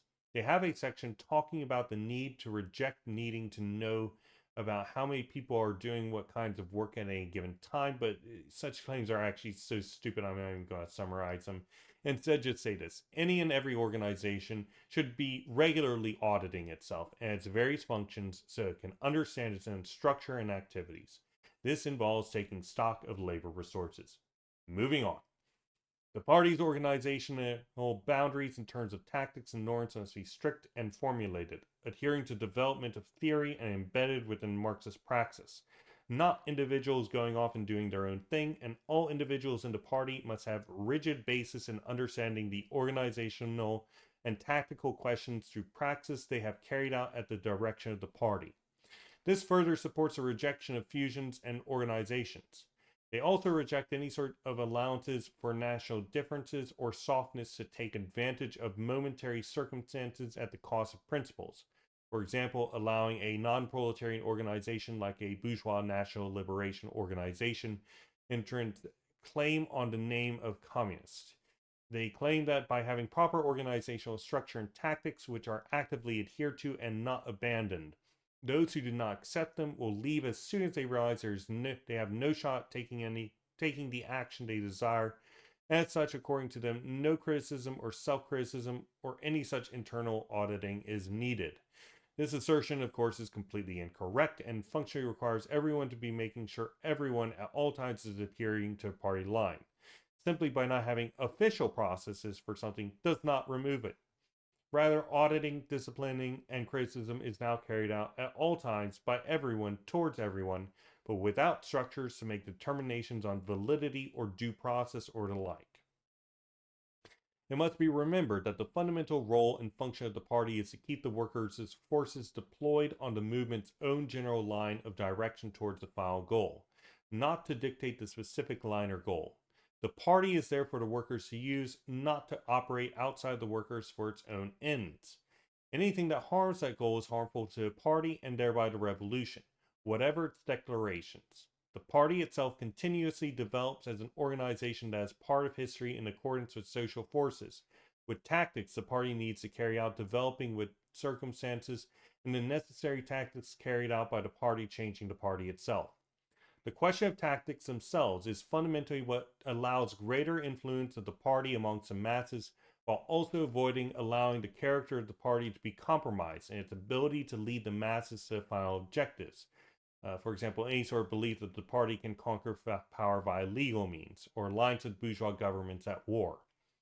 Hence, tactics such as absenteeism, class opposition upheld at all times during war, aiming to turn imperialist war between states into civil war between classes via revolutionary defeatism. Hence, they struggled against dangerous tactics, including the United Front and the workers' government slogan, organizational errors such as mergers or fusions, and allowance of sympathizers to join the Comintern, and opportunism, including processes of criticism and self-criticism, which are understood as harmful to proper discipline. The ICP then declares the development of new tactical maneuvers in the face of developments within capitalism as revisionism and, quote, voluntaristic, on grounds of those developing new ones trying to, quote, force the pace of history with new praxis, end quote. This conception, of course, would easily and immediately invalidate any and all revolutionary struggles on the grounds that we should simply wait for the rate of profit to reach zero. If developing new tactics is voluntaristic on the grounds that it is trying to force the pace of history, then no new tactics can be developed in the first place, and any and all tactics at all are necessarily voluntaristic. There is no basis to draw any sort of, quote, line in the development of historical theory and say that you have the complete set at this particular year or council meeting. They also claim that capitalism during periods of change which would require new tactics would simply return to the previous character equilibrium. This is anti-Marxist, of course. The equilibrium has been changed as developments change. There is a new equilibrium point with new contradictions and weaknesses. It is pure idealism to think that capital could return to previous point of development. They are off the fucking rails in this section, I swear. Okay. They claim that an organization which is homogeneous and situated within doctrine and program with clearly stated unitary principles and aims has no need for democratic mechanisms, because everyone can be assumed to be in agreement so long as they carry out their tasks. Good old social contract theory. This is, of course, a profoundly silly statement, starting from the conception that simply, quote, clearly stating something means that it's understood by everyone, while also containing a sort of Lockean conception of agreement, wherein simply because you are part of the organization means that you agree with everything it's doing. though of course they intimate aim at expulsion of everyone who disagrees with their decided tactics anyway. In reality, there are all sorts of organizations that carry out their tasks through all sorts of ways, with or without consultation of their membership.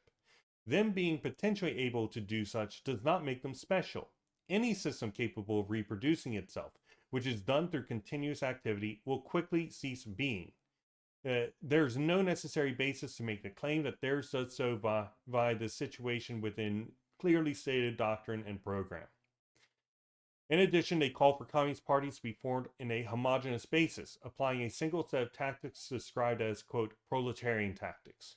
This is, of course, a model organization with tactics used in a completely useless way.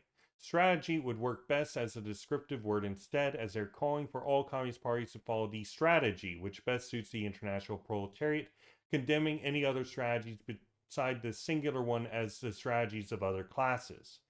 Also, they claim that the organic method aims at the development of homogeneity in tactical and organizational fields. If such is a possible product, then there's no basis to claim that there is not a, quote, most fit organizational model which can be prefigured based on prior experience. A scientifically derived model organization, in other words.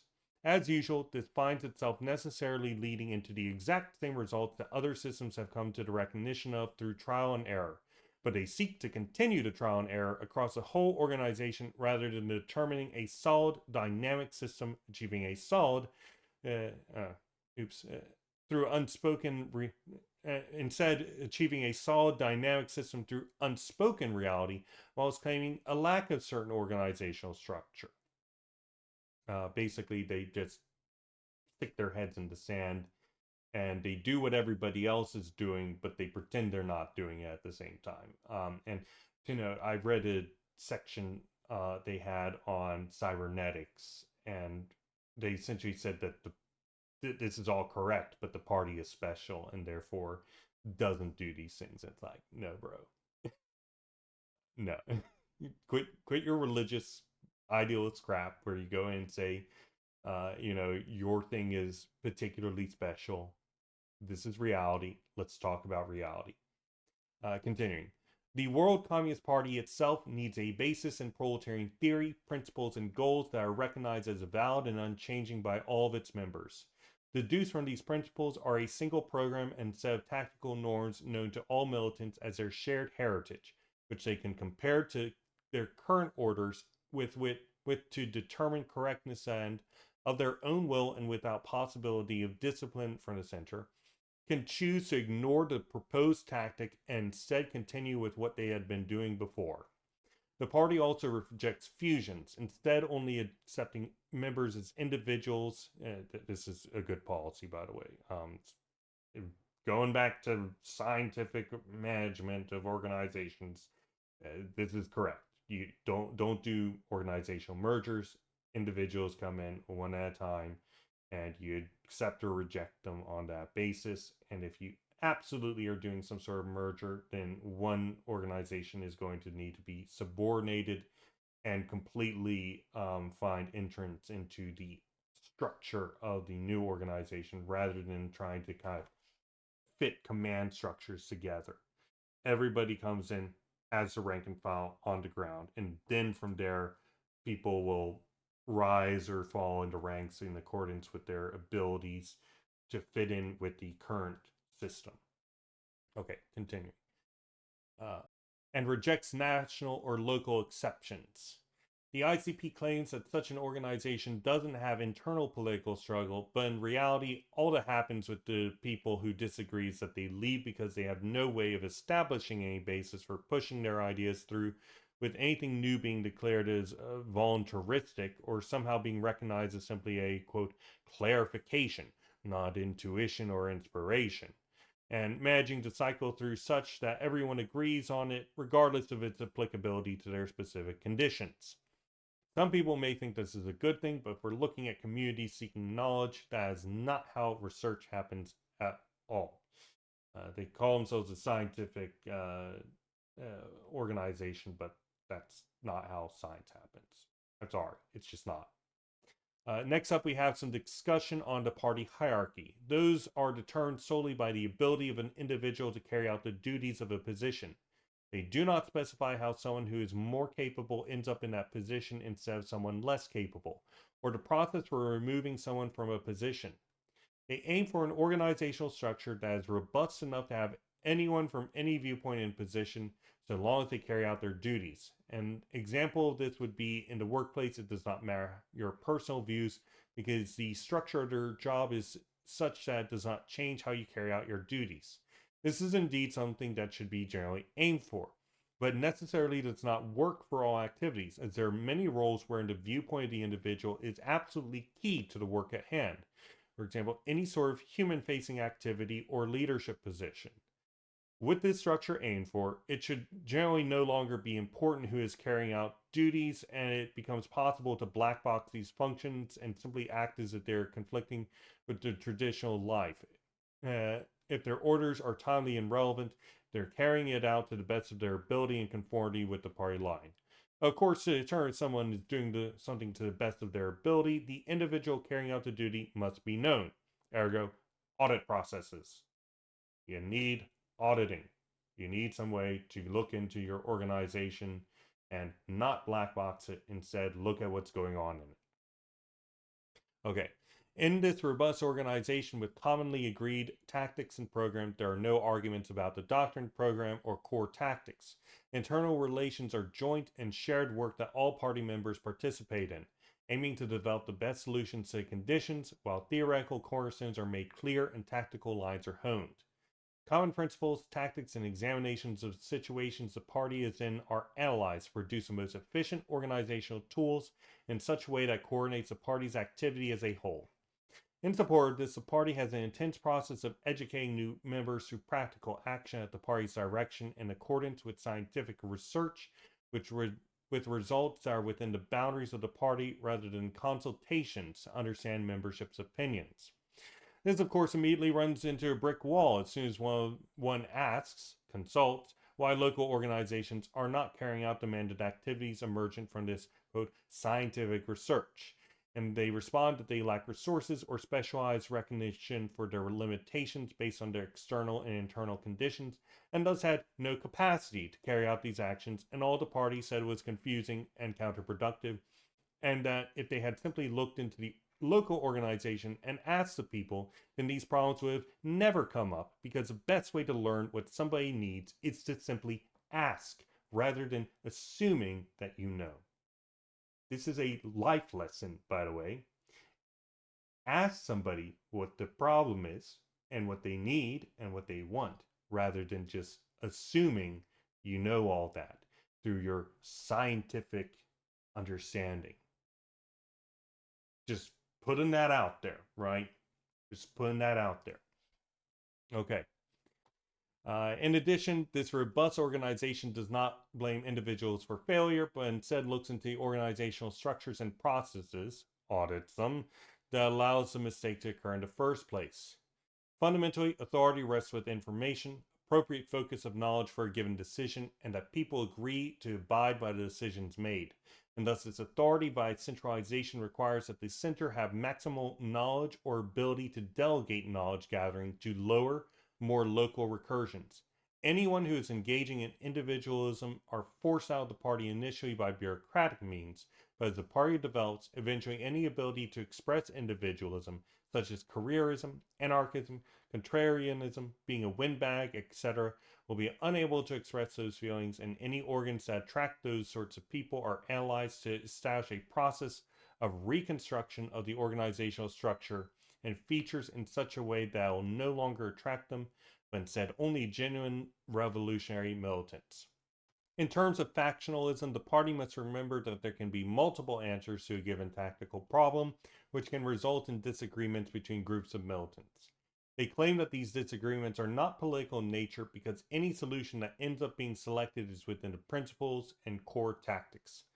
Obviously, this cannot be the case because if it were so, then politics would have come to an end within bourgeois states by this definition, as all results, regardless of the processes, are within the shared interests of the bourgeoisie.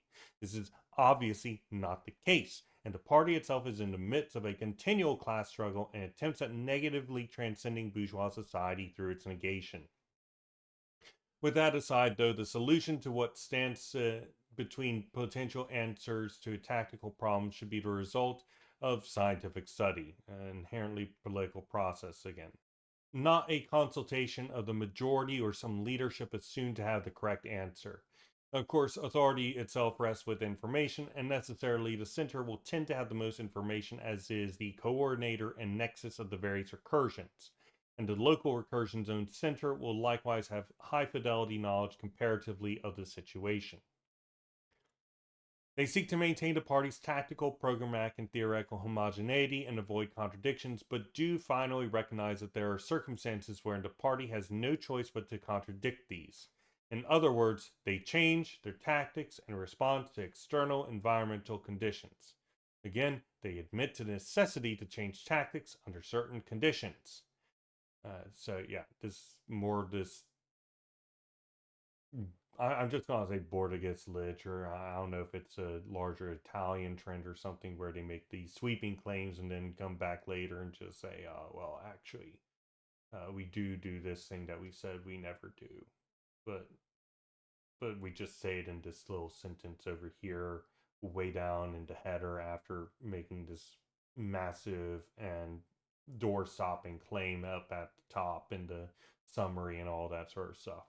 Anyway, they then claim that the result of changes in any of these will be the development of internal dissent, current and potential factions, but this is putting the cart before the horse.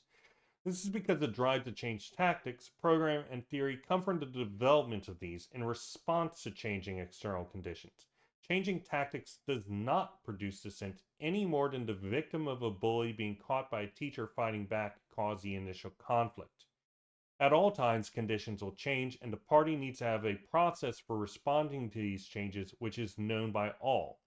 What produces internal dissent, currents, and potential factions is the party failing due to becoming ossified, thus producing groups that seek internal change so that they are not working off an out-of-date, approved technology matrix produced by a center which rejects any sort of recognition of their localized needs. Instead, what is needed is that the party's tactical homogeneity needs to have an embedded basis and process for change, so that everyone knows what to do in the face of changing conditions. The party must have a theory of historical movement, of historical change. A theory of historical dialectics applied to the party as a dialectically unified party that merges all the different structures within it. Organizational structure, theory, program, tactics, doctrine, aim, all those things that are in relation to one another and arise and shift and change and update and everything when one of them changes, right?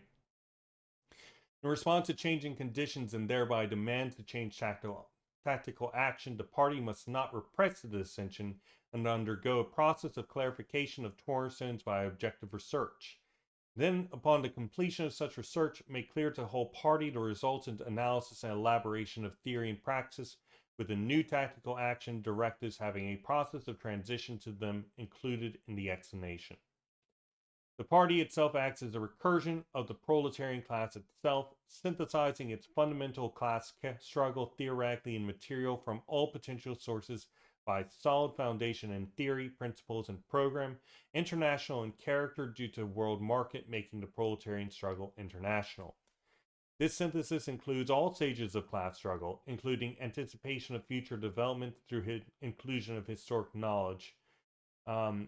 This ability to forecast the development of the class struggle, at least in general terms, is absolutely necessary, as it needs to be able to establish directives and tactics as a result of its predictions, so as to take advantage of all situations, especially, for instance, quote, double revolutions and, quote, pure proletarian revolutions, noting the different tactics involved in different forms of class struggles.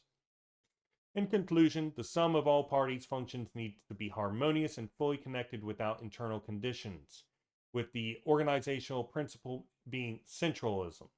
The need for such centralism was determined by the aims of the organization itself, that being the liberation of the working class, ergo the construction of communism, which necessarily requires internationalism and long-term thinking. The need for both of these thus requires the organization to be structured in a way that maximizes its capacity to carry these out. And emergent from this, according to the ICP, is a need for an invariant program which does not change and a need for full continuity of action in response to historical changes.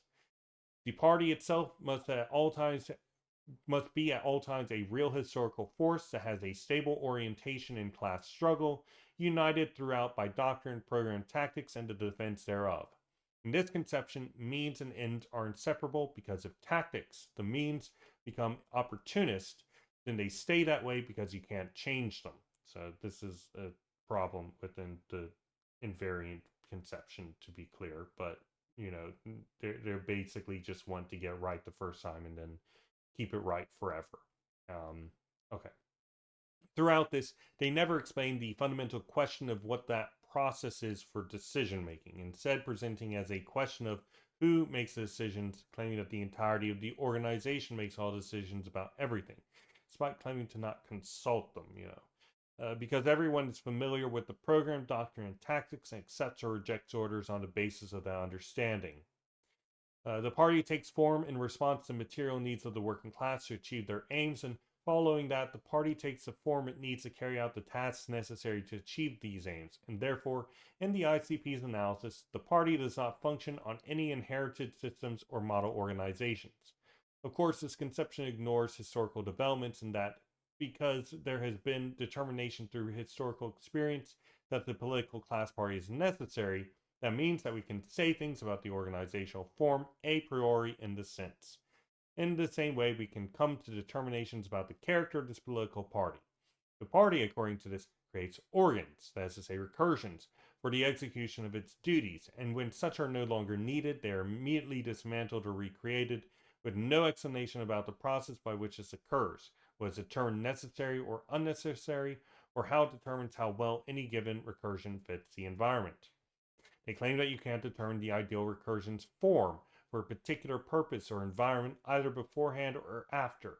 And while this is true to some degree, that you cannot anticipate with full knowledge about necessary structural forms, all necessary structural forms, there are all sorts of things that you can know are necessary, such as the need for these recursions to interface with other recursions, to maintain their ethos, to have some sort of internal audit, which will do things like determining the best way to integrate all militants into their best places in the party, etc.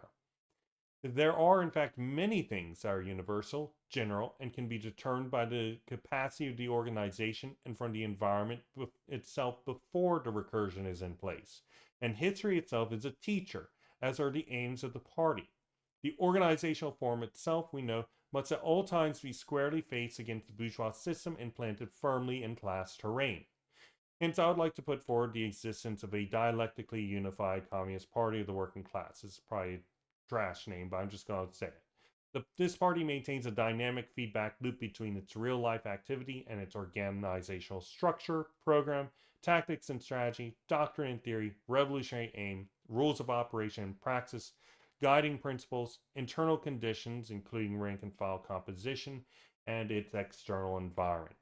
This party applies historical lessons to determine optimal configuration for these elements and understands how they dialectically influence and transform each other, ensuring constant adaptation and development in service of proletarian revolution, reproducing itself materially in such a way that it maintains dynamic equilibrium and thus adapting to changing conditions while staying true to its revolutionary core.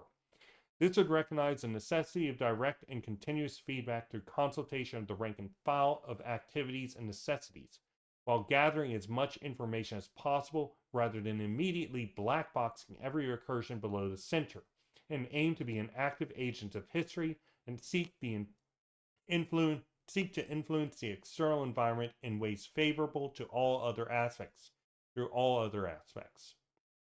This dialectically unified party is significantly divergent in theoretical basis compared to the organic centralist model, which I will be addressing in its own video out of a compilation of my analyses of their words describing it and critiques of it. And that is the section 4 of the Communist Party and Left, or part 4. party development and organic centralism. Uh, if you want to have a deeper look into organic centralism, I recommend the section that I read. It'll be uploaded in its own video and or at the beginning of a collection of these summaries, because it's actually quite important. But yeah, thank you for joining, and we'll see you with the next bit. Now we are going to read part 5 of the ICP, the Communist Party in the Tradition of the Left. This is what I summarize as just tactics, this section. So let's get straight into it. The party at all times must be structured such as an organ of combat within the class war, maintaining a physical connection to the working class so that it can engage in physical struggle, transcending mere intellectual victory. It must be in place to guide the proletariat through all stages of the class struggle, and in service of this, it requires complex, step-by-step plans of action which is capable of carrying out. The tactical methods involved in this are not to be guided by moral prejudices, but by materialist analysis of the real relations between the various classes and between the parties that express the politics of these classes. Through this materialist analysis, there should be an assessment of events to come in the course of the struggle developed which weighs the various diverse situations that might arise. Through a process of tactical and strategic preparation in line with the invariant doctrine, binding choices are to be made in advance for what action to take under what circumstances. In service to this, the party requires predictive power and the ability to determine what actions are necessary to bring about the desired final outcomes. These in turn require an understanding of the forces at play, the actions and reactions amongst and between these forces, and the limitations on tactical action of the party, with the recognition that the party needs to anticipate that in different situations, the party must apply tactics in different ways, while also rejecting eclecticism. Basically doing whatever tactic seems reasonable given time without having some historic basis and knowing that it will work or could potentially work based on historical experience. In conjunction with this, the party needs to recognize the complex nature of the class struggle, as it is not simply two contending classes acting alone in a unified manner. Hence, the party needs to advocate for tactical engagements to be based on regions and their level of capitalist development, and not based on particular nations, which is at best a shorthand. So it's saying the international should split the world up into regions based on the development of capitalism within it. And things like the first world and the third world are not really great shorthands, but that's kind of what they're orienting towards. Okay. Tactics should continually be advanced in character, quality, and capacity to be used, else the party will cease development. In service of this, the party's organization needs to be developed in such a way that it can support all tactical action and expected development of those tactics. Therefore, the party organization needs to be dynamic and developed in line with its tactics. The party's organization can be homogeneous and centralized, with the use of a list of tactical rules, eventualities, and long-term strategy for large territories. The fundamental factors of choosing tactical maneuvers are two: the party's ability to predict the results of a tactic, and the ability of the proletariat to carry it out materially and psychologically. And between potential tactics within that sphere, the choice between them is decided by whichever allows the party to make itself clearly distinct from any other organization while maintaining its principles. For example, in the West, the party should take up the following official stances. 1. No alliance, front, or bloc with other political parties. 2. Support only for direct action amongst worker economic organizations. 3. No electoralism, inside or outside of the party, including consulting the opinions of the rank and file. To note, they are already doing this fundamentally by their own admission. They simply don't want to be honest about it. Functionally, this stance is an aim in their mind, not a reality, nor can it truly be one. They just screw themselves over continually because they stick their heads in the sand and pretend that they're not doing it. 4. Call for the proletariat to move away from bourgeois legalisms and towards revolutionary struggle, even for the defense of their most basic interests. Any gains within the electoral sphere for the proletariat are poison pills and contain the seeds for the destruction of those gains. There can be no reformism. 5. Attack all non communist movements, no matter their, quote, alignment on the, quote, political compass, while showing that these non communist movements simply stymie revolutionary development and thought, and that in reality the things they call for support to can only be achieved in their totality via the class struggle, which must be done in particular ways that are actually effective. Therefore, they must be done under the guidance of the Communist Party. If a, quote, left government rises to power in the West, the party must ruthlessly and endlessly criticize it on grounds that it has not and is incapable of actually achieving the aims of the proletariat in their totality, which the working class supports them on the basis of. The aim of this is to bring consciousness to the workers in which they understand the distinction between the class collaborationist aims of the, quote, left bloc that is in position compared to the duties and aims of the proletariat as a class. There should therefore be no solidarity with this left government, even if it is being attacked by the, quote, right.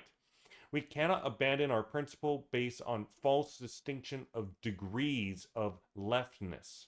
In addition, more broadly, there should be a refusal of any sort of open support of a political party that is deemed to be a better tactical terrain to operate in. The party needs to retain a strict stance of revolutionary action and rejection of reformist electoralism, so that it can show the proletariat that the bourgeois politics is fundamentally smoke and mirrors, and regardless of the victorious party or bloc, the tactical terrain actually remains structurally the same.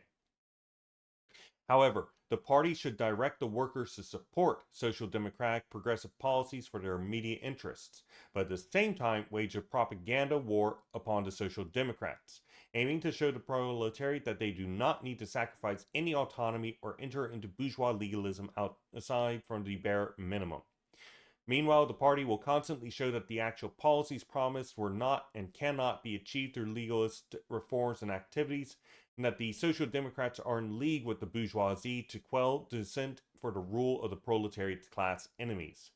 At all times, it must be remembered that the Social Democrat parties put forward demands that are tailor made to make it seem like it is necessary for the whole of the proletariat to get behind them and wave their colors and flags.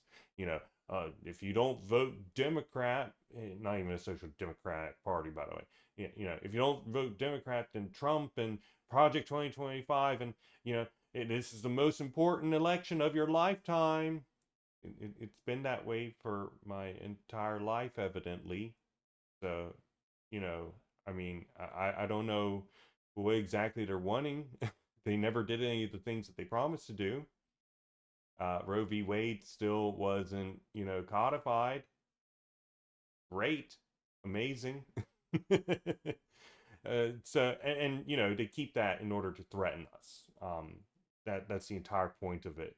They're there to act as a lever to stop movement to the left within the electoral sphere. They're here to attack anything to the left.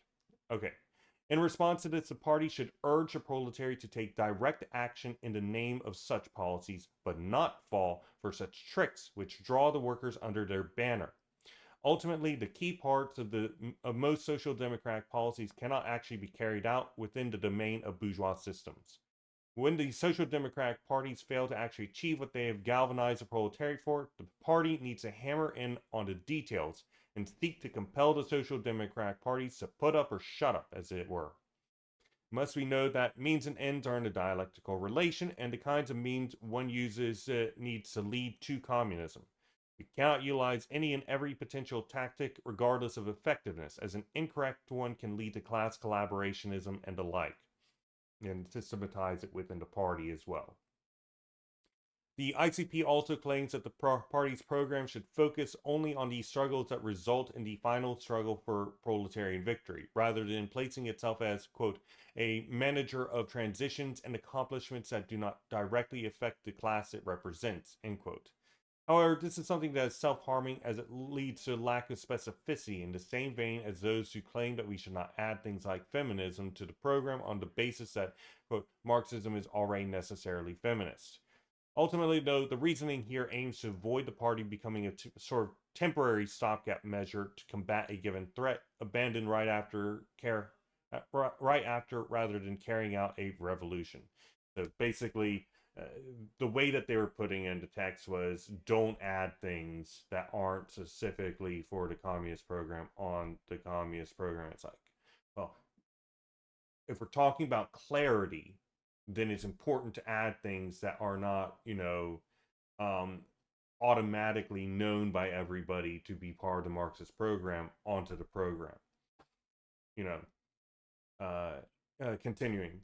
In service of this, they claim that the party should not apply any tactic which is compatible with or opportunistic political movements. This is more their party uniqueness stuff, which fundamentally limits the party's activities based on the activities of other organizations and thus allows other organizations to control the party.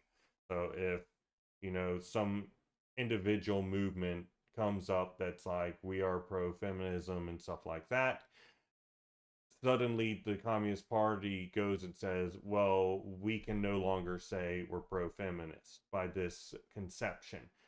This is very stupid to say the least. Your uniqueness comes from the collection of all the different activities and the entirety of the program, not any one individual part of it. So, this entire conception of party uniqueness on these terms is just no, you're just screwing yourself over. You're painting yourself into a corner, or rather allowing others to paint you into a corner. Okay. They also demand that the party maintain its ground and not give up an inch or any of its autonomy by way of external pressure. However, this is an impossible task within bourgeois society. So long as you are not growing under these conditions, you are dying. The mere basis of the moving terrain on which class struggle is fought, it means that the proletariat must act in defense of its ability to engage in any form of struggle. It must engage in, quote, transitional struggles to win itself the ground on which to operate on. I don't think that this is a contentious point, but it seems to be. We talked about before in the previous readings, Rosa Luxemburg's quote about opportunism and the art of the possible. We're seeking to marry the immediate aims with the final aim together, and that's part of taking the proper action. You can't just ignore everything that's in between you and your final goal. You can't walk across barbed wire and through the enemy's gunshots and stuff. You need to take cover and move forward in a rational and effective manner. Okay. The program itself contains the perspective of a series of situations with an associated series of actions, which can be generally applied to those situations. There is a dialectical relation between programmatic directives and tactical rules. They influence one another. As such, knowledge of the situation is a major function of resolving tactical problems, and the program series of actions are refined through experience by examining the situation and the effective actions called for by the program. The party itself must avoid any eclecticism or any integration of tactics that are not in a dialectical relation with our program, except under the most dire circumstances, and with the intent to restructure the program and tactics to fit these new tactics when called upon. Any examination of the situation to which apply action to need to account for both the party's capacities and enemies' capacities, and the activities and interrelations of both and all factions of the enemy and self. The examination of the self principally requires an understanding of the support the party can expect to gain from the proletariat external to the party, which requires an understanding and prediction of the economic and social issues which can be used to galvanize the proletariat. One form of action the party needs to undertake in any given situation is to take advantage of this understanding in order to lean into these social issues and propagandize, educate, and develop proletarian action. The party also needs to investigate the development of proletarian organizations and the spontaneous reactions of the proletariat to conditions, including their psychological reactions. This requires a study of sociology and psychoanalytical Marxist tendencies. This is something that they said straight up. In addition, the party needs to pay special attention to the state and how it's interrelating with various factions. The series of situations can be established in 5 major stages according to the ICP, and the tactics of the party need to constantly develop in response to developments of these series of actions within this terrain of situations. Though I don't believe you can make a strong delineation between developments on the class terrain in this manner, personally. So they have absolute feudal power, democratic bourgeois power, social democratic government, where we are synonymous in class terrain with fascism, intermediate period of war, social war in which the bases of the state become unstable, and then finally the dictatorship of the proletariat. The party should not support attempts by liberal democracy to restore a previous iteration of itself wherein this effective deep surveillance state, which is blatantly fascistic when capital is threatened, is abolished through bourgeois legal reform. From this perspective, fascism is quote unquote historically progressive in the sense that bourgeois society will necessarily develop it in response to pressure from the proletariat, and is the most reactionary form of the system. There can be no return to a previous state of affairs, and we should not expend energy supporting factions of the bourgeoisie attempts to do so. In the face of propaganda by the bourgeoisie calling for a return to liberal democracy through class collaboration, the party must reply in revolutionary defeatism, denounce such propaganda, and direct class struggle based on the, quote, loss of democracy via the revolutionary vanguard in all countries. Any member of the bourgeoisie or pay bourgeoisie who seeks a return to democracy should submit themselves to the communist movement. The communist movement should not place itself behind the bourgeois order in order to recover a historic political form of bourgeois society. The proletariat should recognize that a, quote, return to democracy at this stage of capitalist development is, in fact, impossible. Any form of democracy at this point is false, as the current development of capitalism precludes such an organizational form, and anyone calling for a return to a previous stage of development of capitalism can only be understood as reactionary. At best now, there's managed democracy. According to the ICP, the revolutionary position is to avoid any defeatist position. I think that I wrote this wrong in some way. We support revolutionary defeatism, but we don't want to pick up a defeatism lowercase position where we say there's no way that we can affect revolution. Okay. And instead anticipate an upsurge of the working classes, the ability for the capitalist state to maintain fascistic power wanes. However, this did not happen. Rather, the totalitarian power simply became more open, more, quote, progressive in form, and people were easily drawn into this society of control. That's my own input there. Their perspective from the 70s did not pan out. Fascism, a form of social democracy, can be defined with 4 points of view: economic, social, political, and ideological. The economic point of view as an attempt to auto-control and limitation of capitalism in order to slow down the most alarming economic phenomena by centralized discipline. This makes it so the system's contradictions only build up and can never be released, thus requiring more and more discipline. This would be like Keynesian economics and stuff, where the state engages in larger and larger expending in order to reduce the damage caused by recessions. But like it or not, actually, this only increases the devastation caused when it finally does go bust.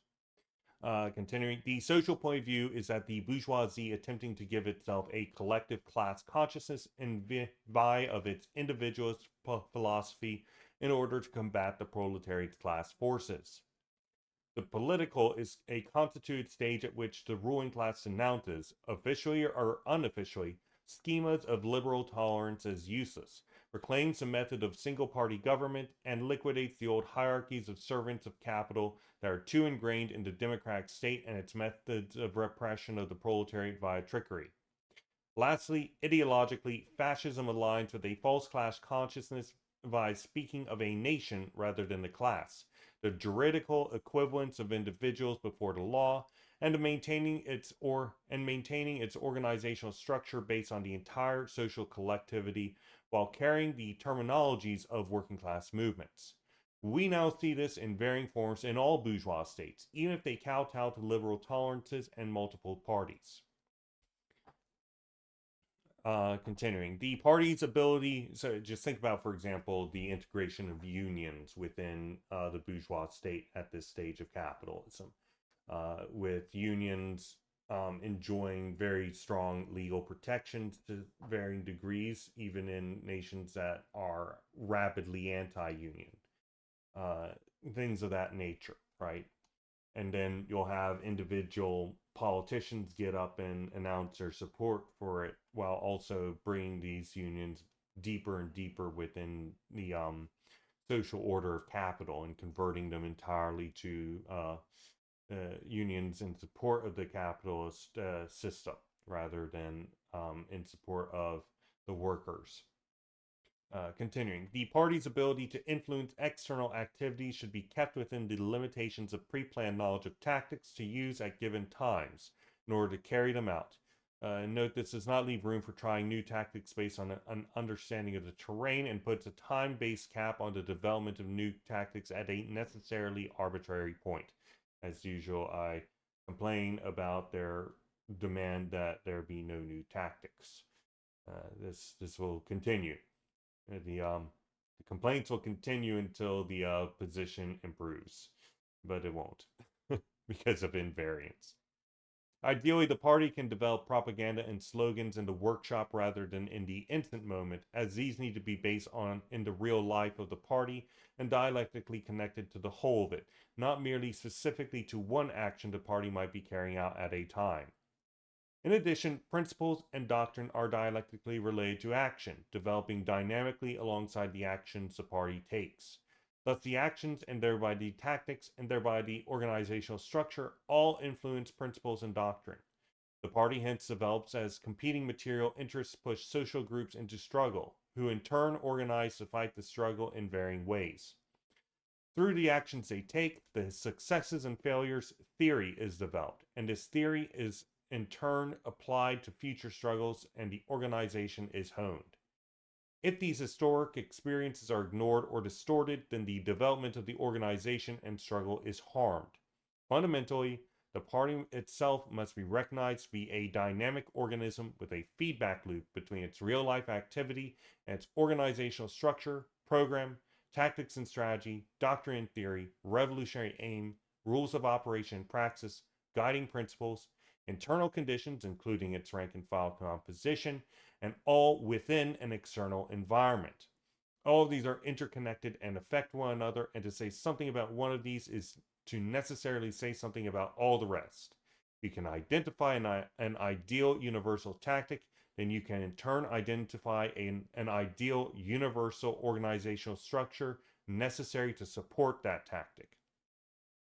This dialectically unified party applies historical lessons to determine optimal configurations for these elements, and understands how they dialectically influence and transform each other, ensuring constant adaptation and development in service of proletarian revolution, reproducing itself materially in such a way that maintains dynamic equilibrium and thus adapting to changing conditions while staying true to its revolutionary core. This would recognize the necessity of direct and continuous feedback through consultation of the rank and file to their activities and necessities, while gathering as much information as possible rather than immediately blackboxing every recursion below the center, and aim to be an active agent of history and seek to influence the external environment in ways favorable to all other aspects, through all other aspects. This dialectically unified party is significantly divergent in theoretical basis compared to the organic centralist model, which I will be addressing in its own video, and I'll probably have that actually at the beginning of this, of a collected video of all these summaries. Out of a compilation of my analyses of their words describing it and critiques of it. Okay. The proletariat needs to be constantly reminded that the state is a system of intense barbarism and will shed its human face the moment it is actually threatened. and that therefore the proletariat needs to train, organize, and arm itself in preparation for this inevitability. For the proletariat to accept this reality, the party needs to demonstrate on all levels that it is anti-legalist. In order to do that in turn, it must build organizational structures and formations that can engage in militant struggle against immediate bourgeois counteroffensives and train both the party and masses close to it about the necessary action to take and how to carry out those actions. In addition, no initiatives or attitudes should be adopted which threaten the long-term needs of the party's struggle. On the proverbial highway, we can't suddenly decide we're going to do something else and then walk to the other side. We can go around obstacles rather than walking straight. We can go back to pick up a tool that is needed to get past obstacles. We can go to the side to get more people to go with us, etc. But the aim and intention and the plan should always have the final goal in mind, and we should not risk the ability to reach that final goal. Indeed, at no point should any temporary deviations be considered an end or aim in themselves. Only the final aim should be in mind, with the very specifics only being done insofar as we can determine that they are necessary for that final goal to be reached. And this is what I think that they're talking about when they're talking about rejection of immediatism, but you never know with these guys. You really never know. Continuing, the ICP also says that the party should not get involved directly on the ground, but instead organize the trade unions with a coalition which will lead the direct action struggle. It is within the trade union coalition that the party will be represented. I don't believe that this will work as much as they think it will, because the party needs to be seen as an active agent which the proletariat can go to, not as an inactive one that people simply wear the colors of when engaging in direct struggle at some other organization's event. The ICP claims that the aim of this is not to present the party as attached to other organizations involved in such progressive movements, so that when those organizations fail, the party is recognized as external to them, as something the proletariat can move towards without remaining with the failures. In reality, though, this will just lead people to identify the party as a fence-sitter opportunist that only gets involved in the fight after everyone else has expended themselves and victory is certain. Certainly nothing to ever rely on for anything. That's how I would absolutely be looking at it from the outside. Or even with the theory that they had and were justifying themselves. It's like, okay, you're just a fence sitter. Why the hell would I ever trust you with anything serious? Get out of here. We don't want you. Right? Next, the party needs to show unequivocally that the fascist militias and whatnot that attack proletarian movements are, in fact, in cahoots with the bourgeois government, especially when the state says that the proletariat cannot arm itself or defend itself against the right. This is all the fucking time in America. All the time. Every single time. God damn. In this situation, it is the liberal white moderate that is the greatest threat, as it calls for legality in order to render the proletariat defenseless and disorganized, as they cease to be able to protect themselves outside the boundaries of a legal system designed to take advantage of this. The proletariat, thus, should be advised to never, under any circumstances, hand over their weaponry to the bourgeois state under threat of the far right. For example, the risk of the far right taking power through a coup, resulting in the liberal social democratic government calling for the disarmament of the whole people. In addition, the proletariat should at no point, regardless of any circumstances, declare any loyalty to any bourgeois state in the face of any threat. Though I personally see nothing necessarily wrong with the party accepting quote-unquote loyalty and then instantly betraying them, like the October Revolution and the Kornilov affair. I personally think that's actually quite a good tactic. If they're giving you stuff, then take it and then run with it. It's not going to win you any friends, but you're not after friends. You're after enemies. You're after class struggle. Continuing, in terms of the United Front, it should only at most be with proletarian economic organizations that are autonomous and engage in direct action, which gains or protects the interests of the proletariat against the bourgeoisie, wherein such attacks support the development of the offensive. In addition, the party should only accept external support when it is at the lead in making all determinations, as other organizations need to recognize that the party's victory will achieve their ends. It should never be the other way around. Fundamentally, they need for the reconstitution of the party and a revolutionary stance will come about only when the proletariat recognizes that no other organization can achieve their needs. This requires that the party take a stance against any opportunism which results in alliance with other organizations, which creates the idea that the party requires those organizations. Of course, this is from the perspective of a party which does not require these organizations and instead gain their support as a simple extra that it doesn't necessarily need. This is, of course, not at all times the case. This sort of prefigurative politics wherein the party fakes it until it makes it can work in some conditions for some amount of time, but the party is not able to carry out the tasks it claims to want to do because it lacks support, and that is synonymous with the party being unable to carry out tactics, organization, doctrine, program, aims, etc. Being unable to carry these out, in turn, are synonymous with the party entering into a state of death because it lacks movement and growth. The party is not doing either, it has no choice but to take actions to revive itself, which in turn means new tactics. It means allying with different organizations. So this entire perspective is necessarily from the viewpoint of an already established, well-developed party that is able to do all the stuff it needs in an autarkic way. But that's not going to be the case for any starting party, any developing party, or anything along those lines, unfortunately.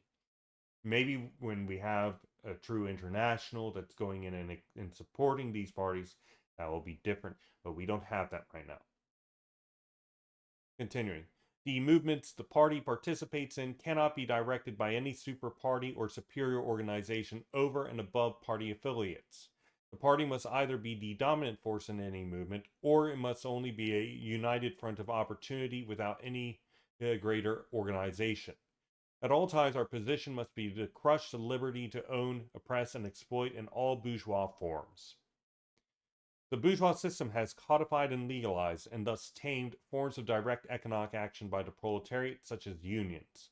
The organizational structure that unions' legal forms have created is such that produces yellow unions in the same form as in fascist society. Through social democratic reforms, it has created a society of control to give the proletariat quote unquote skin in the game through class collaboration, and thus create a golden prison led by yellow leaders managing us in their own name. However, the focus of the proletariat must be in aiming solely for the establishment of its dictatorship, which is the only solution to this higher development of capitalism. To do this, the proletariat must struggle in all forms directly against the bourgeoisie in such a way that the struggle cannot be recuperated by class collaboration of any form in thought, political attitude, or combative action. All such struggle needs to be unified in a single organism that is international in scope, exists in all phases of the development of the struggle, and will continue the struggle until victory. Okay. In terms of party action, it needs to make it clear at all times that the proletariat cannot, at any point, adequately reach its class interests through the electoral process, much less achieve political power.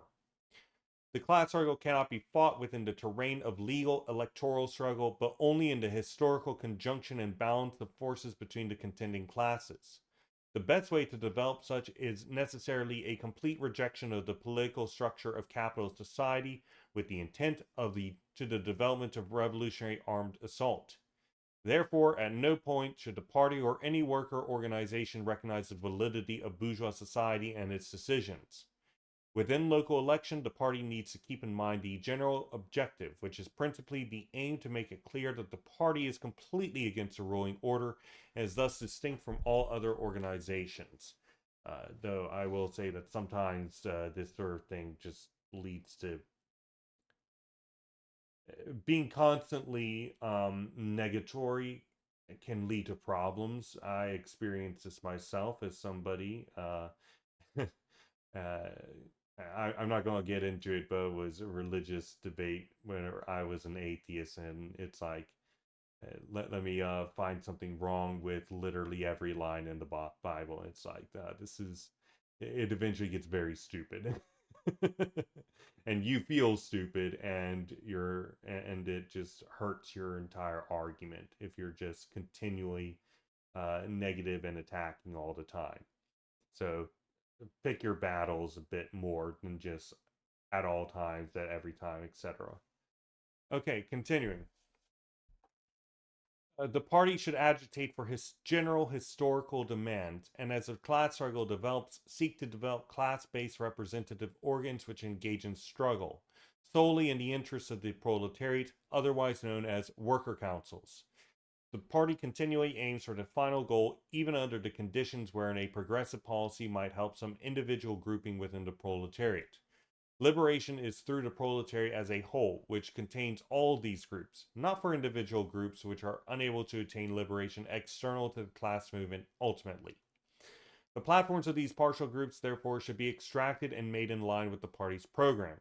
This is what I was talking about. Like, make sure that feminism and LGBTQ plus liberation and ecology and stuff like that are in fact straight out stated, but within line of the larger organization and the class struggle and all those sorts of things.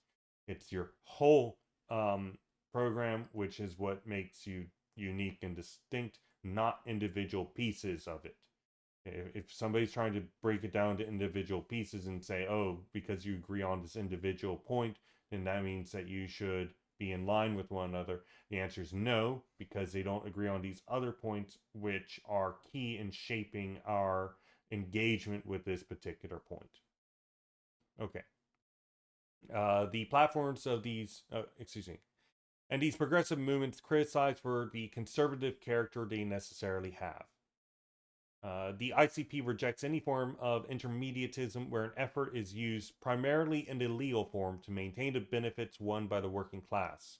They reject any sort of greater positioning made possible through small gains which create a more safe or fertile class terrain for struggle, on the grounds that aiming for such gives ground for opportunists. However, this is a poor strategy born out of fear for something, opportunism, which they need to figure out how to deal with, not shy away from. And this is done through organizationally correct and active organizational correction and activity, which will fix tactics such that they cannot be utilized by opportunists, rather than throwing the baby out of the bath with the bathwater, right?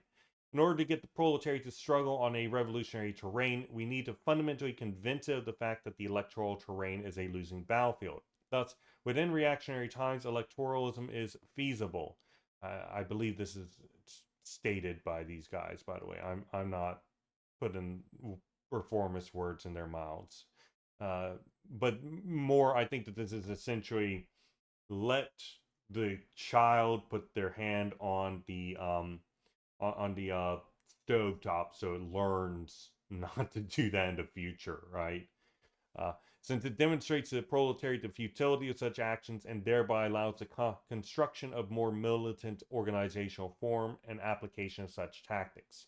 During the conditions wherein revolutionary attack is all possible, electoralist action becomes terrain for the defeat of the proletariat, diverting the proletariat from the correct battlefield. Hence, calls for electoralism and everything connected to it lead to backward steps in the proletarian class potential. So basically, they're saying, yeah, nobody cares if they do whatever when there's no basis for any sort of revolutionary development. But the party at all times needs to agitate against it, should a party exist. And that is the part 5, the tactics of the Communist Party and the tradition of the left. And finally, for the summaries of the ICPs, the Communist Party and the tradition of the left, we've got the conclusion and appendix.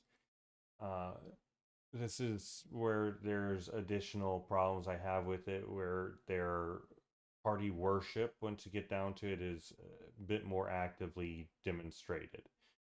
But let's get right into it.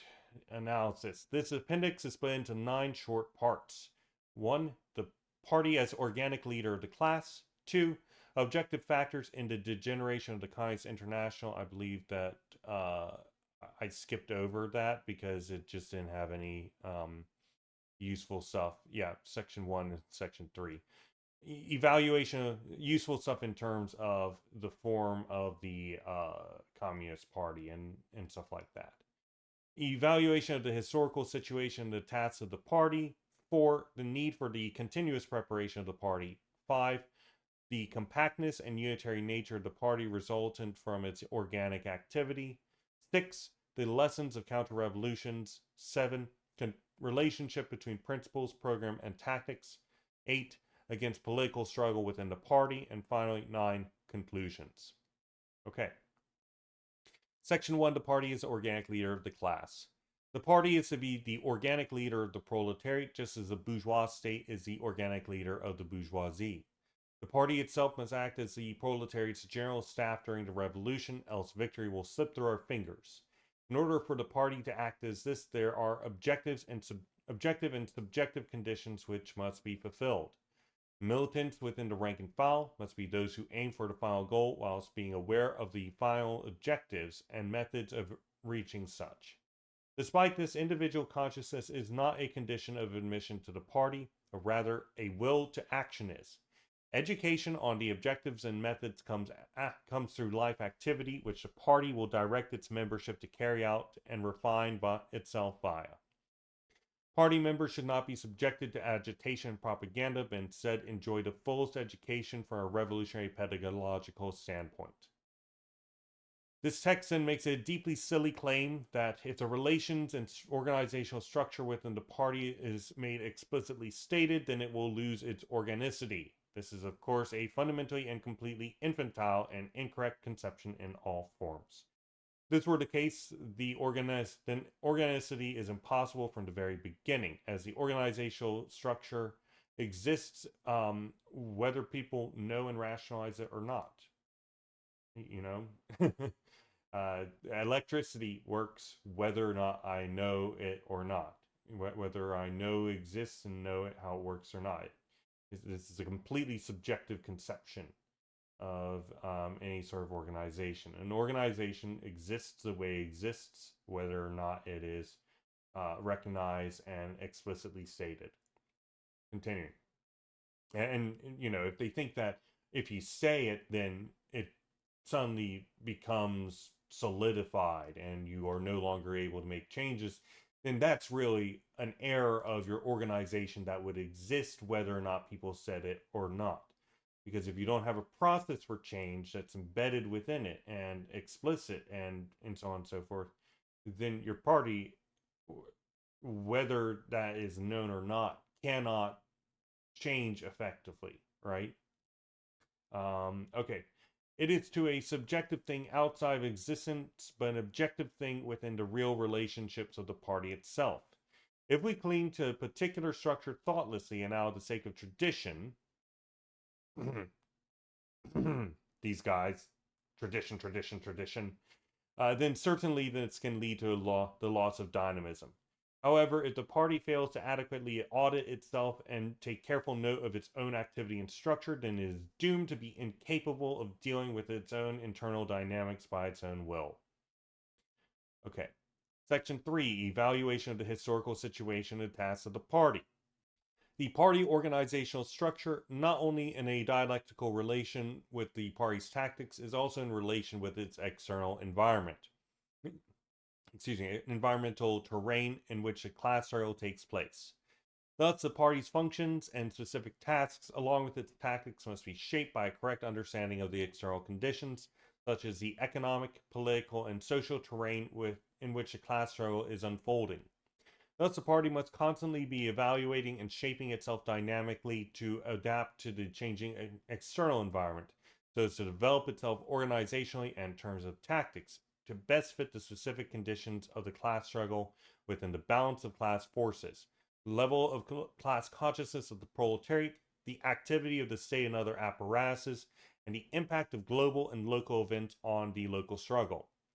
For the West, which enjoys a sort of class collaboration through the spoils of super exploitation of the imperial periphery, and unequal exchange and so on and so forth. The conditions which will allow for the class struggle to reunite, with more power than even in 1919, is the breakdown of the material basis for the alliance between imperialism and the working class. The party's tactical and organizational tasks, therefore, must be focused on attacking this alliance, not only socially, condemning imperialism, but materially. This is something that should be a focus of parties in the imperial core because this is a material situation with associated forecasts, which we are certain to achieve greater development of the class struggle if it carries out. Ultimately, all tactics, objectives, principles, and analyses of the situation must be grounded fully within material reality and line with one another. Else they will fail to capitalize on the real needs of the social revolution. Section 4. The need for the continuous preparation of the party. The party needs to maneuver itself in preparation for the future, not merely for the now, establishing the basis in terms of tactics, organizational structure, principles, etc. What is necessary for the future tasks of the proletarian movement. Material social revolution is, for instance, a known and definite need. Ergo, the party must orient itself, regardless of the readiness the party has to engage in such activities at any given moment, always towards this final necessity. It needs to have a function of transition between the current party to the future party. It needs to be dynamic, with a strong understanding of the class terrain of the now and of the expected future, whilst anticipating when to strike. When objective and subjective conditions are right, if the party is unprepared, then the proletariat will fail to capitalize on the situation, as it lacks its general staff and the weight of history and its leadership, which will tail the proletariat in this case. Thus, the party at all times needs to be prepared in advance. Section 5. The compactness and unitary nature of the party results from its organic activity. Through historic experience, the communist left has determined that we cannot engage in tactical eclecticism, fusion with other parties, individualizing failure, self-destructive tendencies such as attacking factionalism, making criticism and self-criticism the norm, etc., or any methods of working which produce internal political struggle or distinction between the center and periphery of the party. Therefore, the party requires complete tactical clarity, doctrine which only allows people to enter into the party individually, systemic and structural recognition of unfavorable conditions or improper organization rather than the culture of blame, and proper methods of working in general. This also makes the claim that the party cannot overturn situations which are historically unfavorable. However, either the party organization is an active agent of history or it is not. If it lacks the ability to create the conditions for its own success, then this is a problem for the entire conception and belief in the necessity of the party itself. If the party is not an active agent of history, then it should be abandoned as an obsolete notion. The party, if it is to be an organization capable of operating within objective and subjective conditions and bringing about the shifts necessary to bring the proletariat to the lead of the social revolution, must be capable of taking action in such a way that will create new pathways for struggle and open the way for proliferation of class struggle with the development of history. In terms of daily work, with the intent to maintain proper internal activity so as to keep the party from degrading into opportunistic lines, the party needs to not have internal political struggle, so that can result in factions developing. Though if internal political struggle develops, it is indicative of an issue with party tactics, structure, etc. And the party needs to educate everyone on the struggle against opportunism and the like through historiography. To defend against opportunism, the party in general needs to do the following. 1. Have clear tactics, doctrine, and program without hiding, especially the aim to establish a dictatorship by violent force, and the entire process to achieve the full development of communism. 2. Refuse compromises and fusions with other groups, or to sell the party's services or support for things not directly in service to the offensive. And 3. The party's centralism needs to be such that all recursions are tied to the center by both the center and periphery's daily functions. Section 6. The Lessons of Counter-Revolutions. Through the lessons learned through historic experience, the party is not spontaneously and instantaneously produced by revolutionaries as the struggle commences. Rather, it needs to be established and honed over a long period of time and work. Then there's this entire section where, the entire piece starts getting starry-eyed, and it talks about the work. This work needs to unite what the text calls, quote, uncorrupted theory to revolutionary action. And, of course, such conceptions of uncorrupted theory is completely idealistic thinking. There's no such thing as a pure theory. This is 101 type stuff. I don't know why they utilize these words. They had no business doing so. This historical party, quote unquote, conception is the party of priests, not serious scientific socialists. They also talk about the, quote, sacred lessons, full caps. They use caps for this, by the way. That historical experience has taught us, further reinforcing this conception of priesthood. They claim these sacred lessons have taught them that they need to protect the purity of theoretical principles, the purity of the organizational group, to not aim for immediate success at all costs and combine the defense of fundamental programmatic postulates and not abandon them when new competing information comes to light. That is, maintain historical invariance. Any new developments must maintain the continuity of the organization, allow it to continue functioning at peak performance, and defend the universally agreed upon tasks, while also being able to be applied universally, not only in one or another situation. Again, I've spoken on this conception in the past and the problematic character of this attempt at demanding only universality rather than recognizing local conditions. Either way, the party should be involved in all aspects of direct proletarian struggle, including the proletariat's partial and immediate interests, and seek to end sectarianism amongst the proletariat by connecting all struggles into one. Okay, great. Section 7, relationship between principles, program, and tactics. The study of the situation is a supplementary element in resolving tactical problems, because we need to know we need to keep in mind both our programmatic guidelines and our tactical rules, which are limits on tactical action based on historical knowledge, resources, and knowledge of what will be in line with our goals and what is not. That sentence. In service of this, the party predicts situations and defines particular tactics that apply in these situations, rather than waiting for situations to develop before deciding what action to take. As a note, I'm all for doing basic strategizing and development of tactics in response to changing conditions. However, there's an entirely applicable saying that no plan survives contact with the enemy. We are not on a chessboard with limited permutations, but a multidimensional log of actions in complex environment that shifts as all active and inactive parties move in concert with one another. At all times, those on the ground need to be able to respond to the conditions that face them and not have to wait until the center catches up. And from their perspective, of course, though, there's a distinction between the center and periphery, but there are no distinction between the center and the periphery at the same time. So I suppose that would probably be what their argument is, but functionally, if the periphery needs to go and talk to the center and get their support for whatever tactic they want to carry out, then that's a breakdown. Honestly, I think that a study of military strategy with on-the-ground action would be useful here in understanding the limitations and how this might work out. Though, of course, mostly not until the revolutionary movement at any time, right?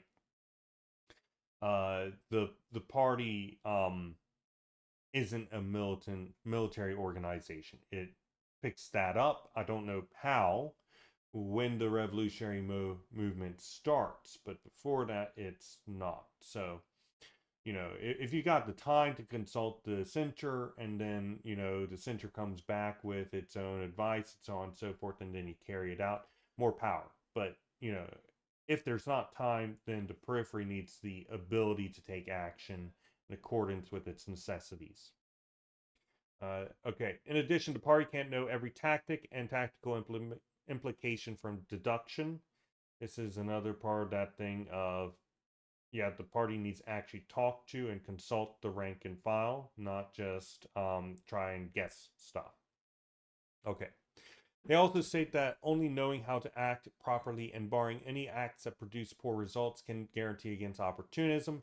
However, knowing how to act properly in all given circumstances is fundamentally impossible for aforementioned reasons. You can't just deduce everything. Still, it is agreeable that if we have determined through historical experience that a particular kind of activity is harmful, then the periphery should have that tactic and all similar barred from them.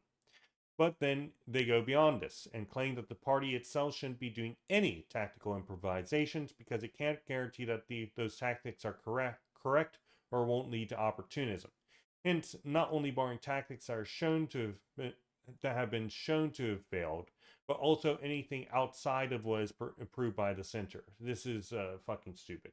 It makes you every bourgeois state's favorite target because you're perfectly predictable in all the worst senses, right? Uh, yeah, this is indefensible in my mind, but whatever. This entire section can be summarized as a belief like the priesthood with their pure, uncorrupted theory and sacred lessons that they already know everything there is to know. There can and should be no new ideas because they're right about everything and will be forever. All that is necessary is that we put the historical party in their minds into reality, and it will work perfectly so long as nobody does anything they're not supposed to. The general guidelines are applied internationally within limitations of what will not produce conditions for opportunism to take place, and the party will abandon and not pick up the actions or phrases that any non-communist organization does out of fear of sounding like the opportunist a bit, heedless of the fact that doing such allows other organizations to dictate your platform's content. No adopting slogans or taking maneuvers that make you attractive to other organizations, even when accurate. Um, they claim that avoiding this is necessary for the quote integrity of the program and organizational structure. I don't think that that works out the way they think. And in addition, I think that all you're going to do is not get anybody interested in your platform because everybody else is already taking all the interesting and accurate stuff, and you're just saying no, we can't add it because this other person did. Again, you're just letting somebody come in and paint you into a corner, and then you're standing proud and saying, look what I've managed to do for myself. I managed to stay in my corner right and proper, and I've been unbending and unmoving, and look how special I am. You should all join me in my little corner over here. I'm a genius. Just imagine that in your head. That sort of person in their armchair. In their armchair, just sitting there and bragging about how he's not moved an inch because or no, he does move an inch because whenever somebody encroaches on his territory, he removes it from his platform. Genius. Absolutely 100% no, 200% brain power there. Okay. Section 8 against political struggle within the party. The party is characterized by unique theoretical and programmatic principles and precise tactical and organizational frontiers, that is to say, limitations. The external struggle outside the party is the class struggle. This is only decided by force fundamentally. The internal struggle, on the other hand, is fought through the collective acquisition of the correct position and convincing the other sections of the party in a dynamic and open party. Anything that suppresses the development of these correct positions internally and the ability for party members to convince one another is harmful to the party in the long run, even if in the short run, in particular conditions, it may be helpful. Therefore, no political struggle or administrative pressure should be applied to force the party to adopt positions.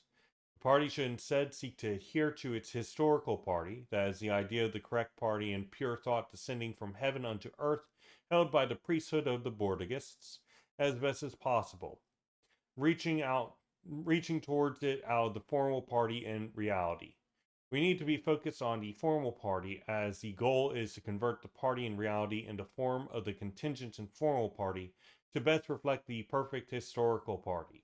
And then there's some rather hilarious quotations I just had to pull out, given everything said here previously. So, quote, every effort should therefore be devoted to achieving such a result and not to ridiculous struggles between groups that claim to possess the only and exclusive notion of the correct methods and correct positions. Oh, agreed.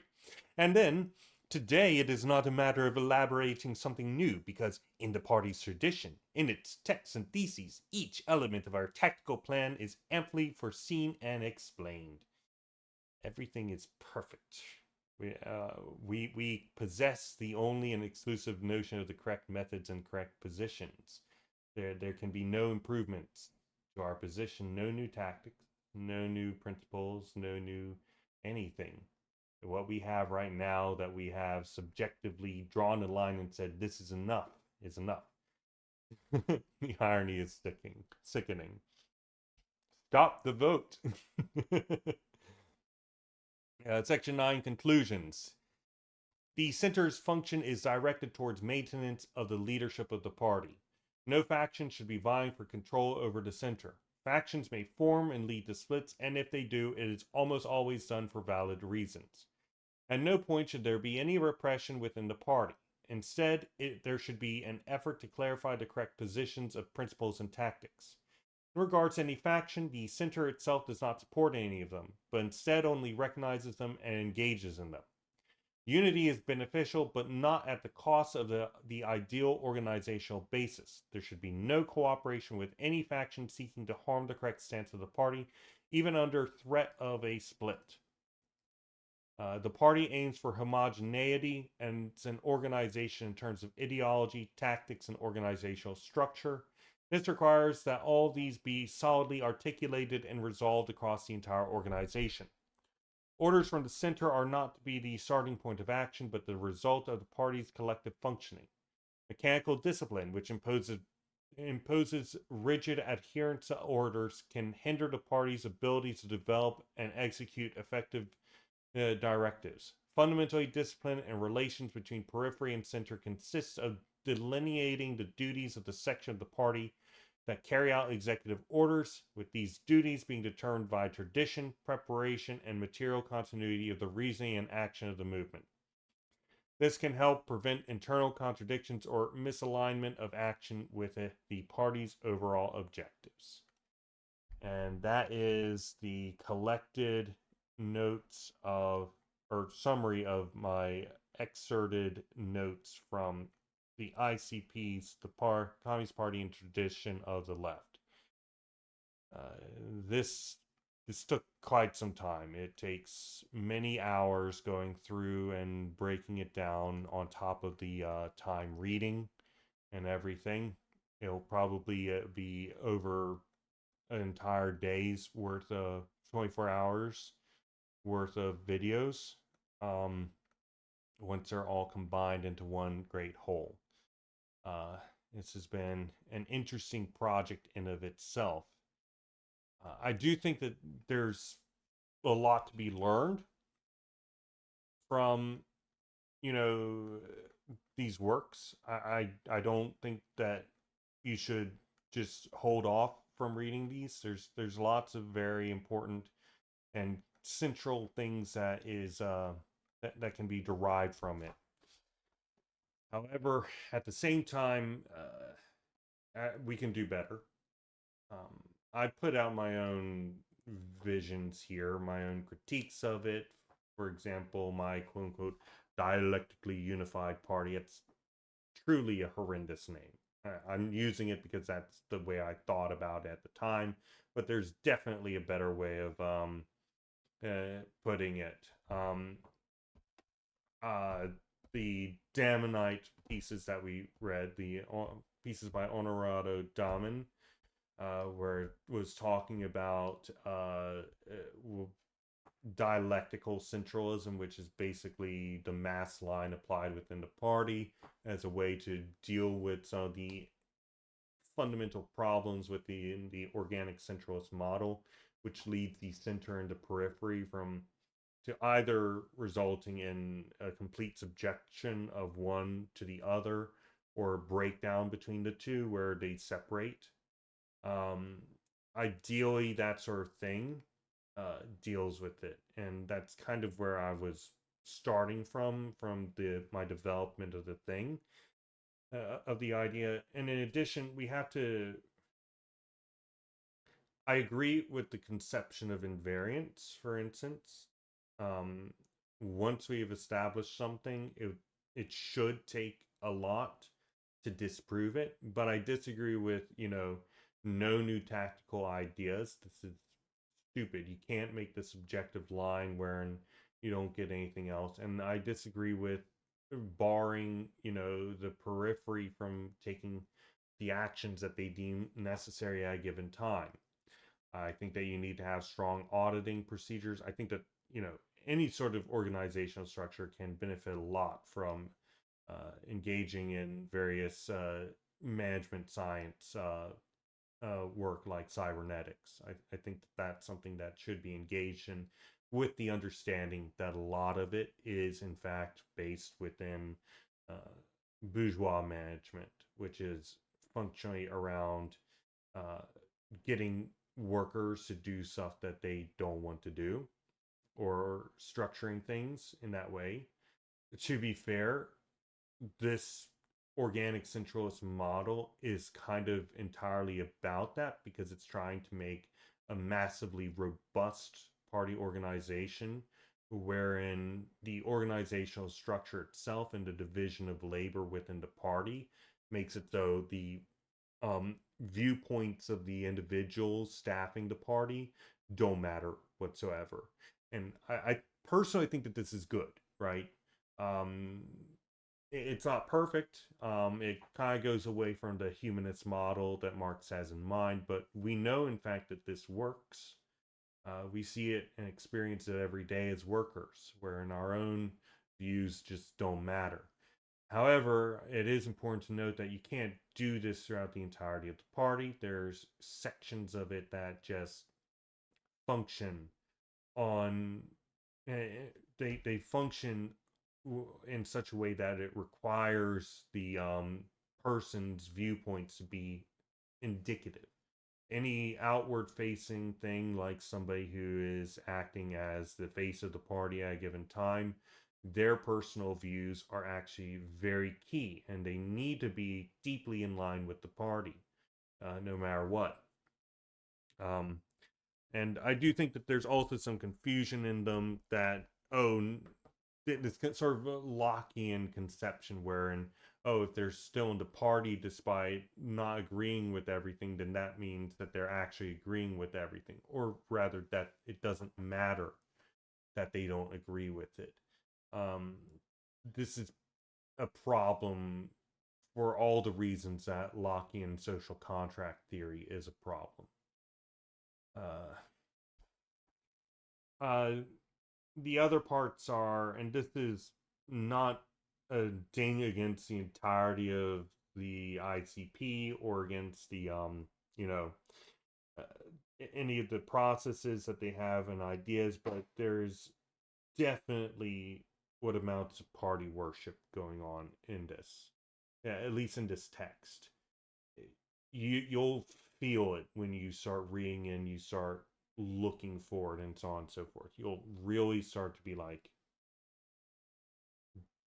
did you say that you need a myth? Did you say sacred lessons and uncorrupted pure theory? This sort of stuff, just the historic party that exists in minds that you're trying to uh, bring down from heaven unto the world through acts, right? I mean, come on, guys. um, and this refusal to do analysis of your own thing, while also saying that you intend to, so as to avoid removing dynamism, that's a problem.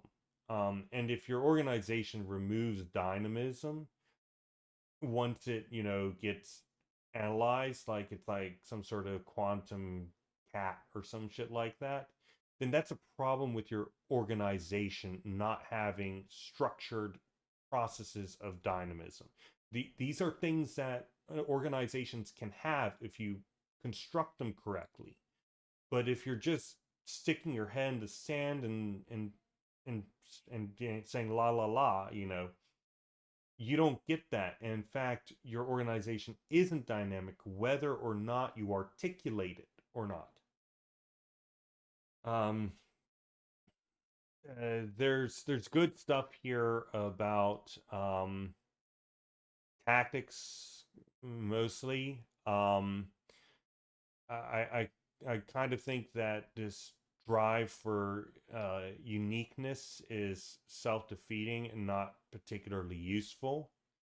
I think that there's some degree of usefulness out of it, but I think in general you're better off just doing what you have determined to be correct, regardless of what everybody else says. Um, and if somebody else comes up to you and says, "Oh, well, you two are very similar on this," you say, "Okay, good for this other person. We're continuing to do our work."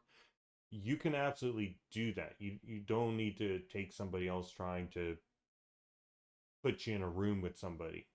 Just do what you're doing, and if somebody else copies you, then more power to you. Don't mind them. Just keep on doing what you're doing. Don't don't change or refuse to update your program. Don't look at somebody who has a good idea and then throw it aside because somebody else had the idea. Fit it in your program. And to be clear, they go in there and they do intimate that, and that's a common thing that these guys do, right? They will commonly say never do such and such and make wide sweeping claims, but then afterwards in a singular sentence or something like that be like, oh yes, do this. This is actually a good idea. You should carry out this thing, and they won't ever say this actually goes against what we've said before, because this would go against invariance, right? um, but they do it anyway, and it's just very frustrating to me having to work through this and figure out what they're wanting, because despite themselves trying to claim they're being oh so clear and with such clarity and stuff like that, it's really not the case, because their doctrine of invariance and descent goes in there and makes them make the claim that they have never actually been inconsistent or anything, rather than going in there and saying, we were inconsistent here, this is the correct position. Why don't they do that? I can accept if I made a mistake. If I read something and I write down in these notes, by all means, if I got something wrong, then say as much and I will correct it. There's nothing wrong with being wrong. Even if you're a party whose reputation lives on being right. Being right means being able to admit when you're wrong. Doesn't mean hiding it. It doesn't mean claiming, oh, actually, I was right the entire time. You just misunderstood it. No, no, I didn't misunderstand it. I've read it over and over again. This is the only way that this can be comprehended. And this other statement over here is in direct contradiction with it. It's all the time. This is priesthood stuff. When you're talking with fundamentalists to claim that there's no, contradictions within their holy books, it's bullshit. It's not the case. And there's nothing wrong with that when you're being a serious person trying to make sure that you come to the truth. But if you start treating your holy book as a holy book, then you lose its capacity. Okay. Um what was there anything else I wanted to say here? I think that when we're talking about engagement on the ground with various direct proletarian action, we also need to, and especially their work with the unions. This, as I recall, was a breakdown between the uh, Italian left communists and the Dutch German left communists, the latter rejecting working with trade unions on the grounds that they were very much yellow. They're very much in line with the bourgeoisie, with labor aristocracy and all that sort of stuff. Um, in most of the developed capitalist world, I think that the Dutch German conception has trended towards being correct. I'm open to testing it out. I'm open to this sort of work, but I think that uh, unless you're working alongside industrial unions, I don't think that working alongside trade unions is going to be as helpful as one might think.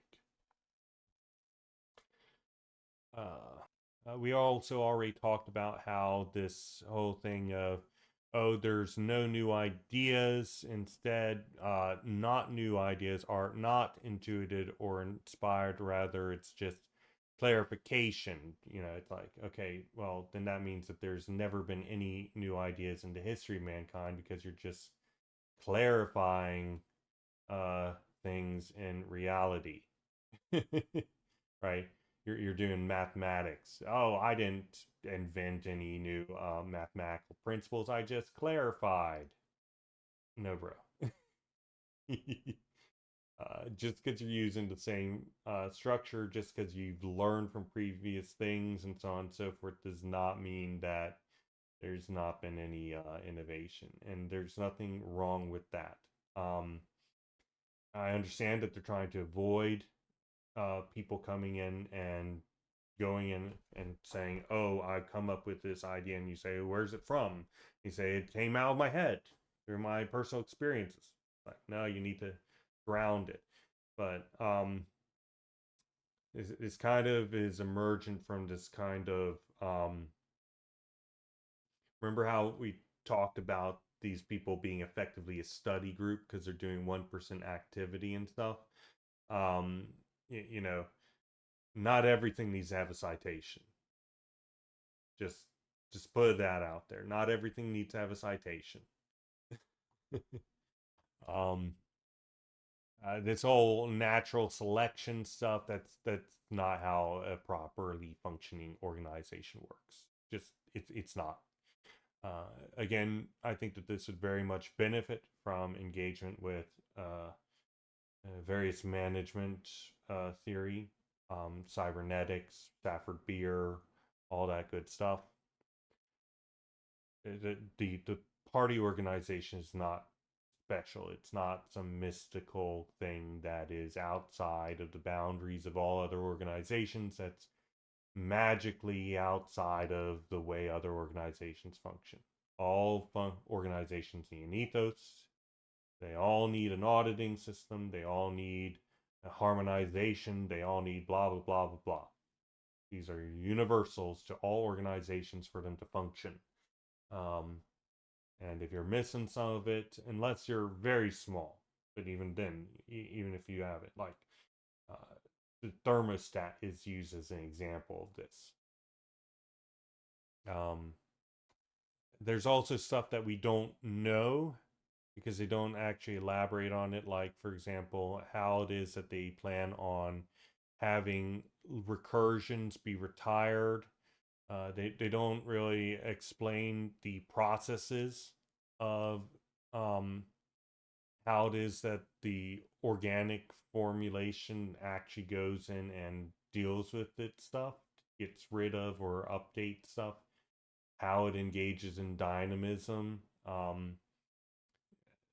I likened it to the necessity of a cell to have a death date with apoptosis, and if it doesn't do apoptosis, then white blood cells have to come in and actively just destroy it as a cancer cell. You know, you got to be prepared for this sort of stuff, and they give no indication of any sort of apoptosis thing or any sort of auditing scheme or something along those lines. It just seems to be trust that the party acting in this way will be able to do this sort of stuff, and it won't be a problem. For their rejection of united fronts, I understand where they're coming from. But if you had been following from earlier stuff, I critiqued this. I think that the United Front, when carried out in the proper methodology, isn't a problem for the party. They are fearful that working alongside to any degree the other organizations will just corrupt the party. But this fear is the exact thing that's making it so they become sedentary and start to die. If you're not moving, if you're not growing, if you're not engaging with anything, you're just dying. It's that simple. So I think that the United Front is, in fact, a tactic that should be pursued within limitations set by your party's program, by your tactics, and so on and so forth. Um, there's nothing saying that you have to pick up everything. And I'm certainly not arguing for any sort of popular front. That was awful. uh, but a united front should be fine. If there's any issues along those lines, in a specific example, then you should be able to reorient after looking into it and say, okay, this is harming our stuff. I also think that there's a lot of playing around with words that they do in order to keep themselves from identifying with these other things that are active in other parties, like uh, instruments of centralization, which are these are disciplinary and auditing structures. Yeah, all organizations have these things to varying extents, but but then they say, oh, we don't do discipline, but you've got these instruments of centralization, which are necessarily going to be disciplinary, right? So I think that you can't play around with words like these and be serious about stuff. You need to be clear, like the thing that they're saying that they're aiming to be. You need to be clear about what you're doing and not mess around with redefining words or being like, oh, because there's this very small thing that's distinct, that means the entire thing is distinct and therefore deserves another word for it. Don't do this. Don't play these games. It's just harmful for everybody involved. I'm having to comb through this stuff in order to figure out what it is exactly that's going on here, so that I can be like, would this be the kind of organization that could be built? And the answer is not in the way that they're expressing it. I have to figure it out by way of context clues and work through this language of nonsense. Okay. Also, there's this drive to perfectionism, which I don't think is necessarily wrong, but I think that it's a problem.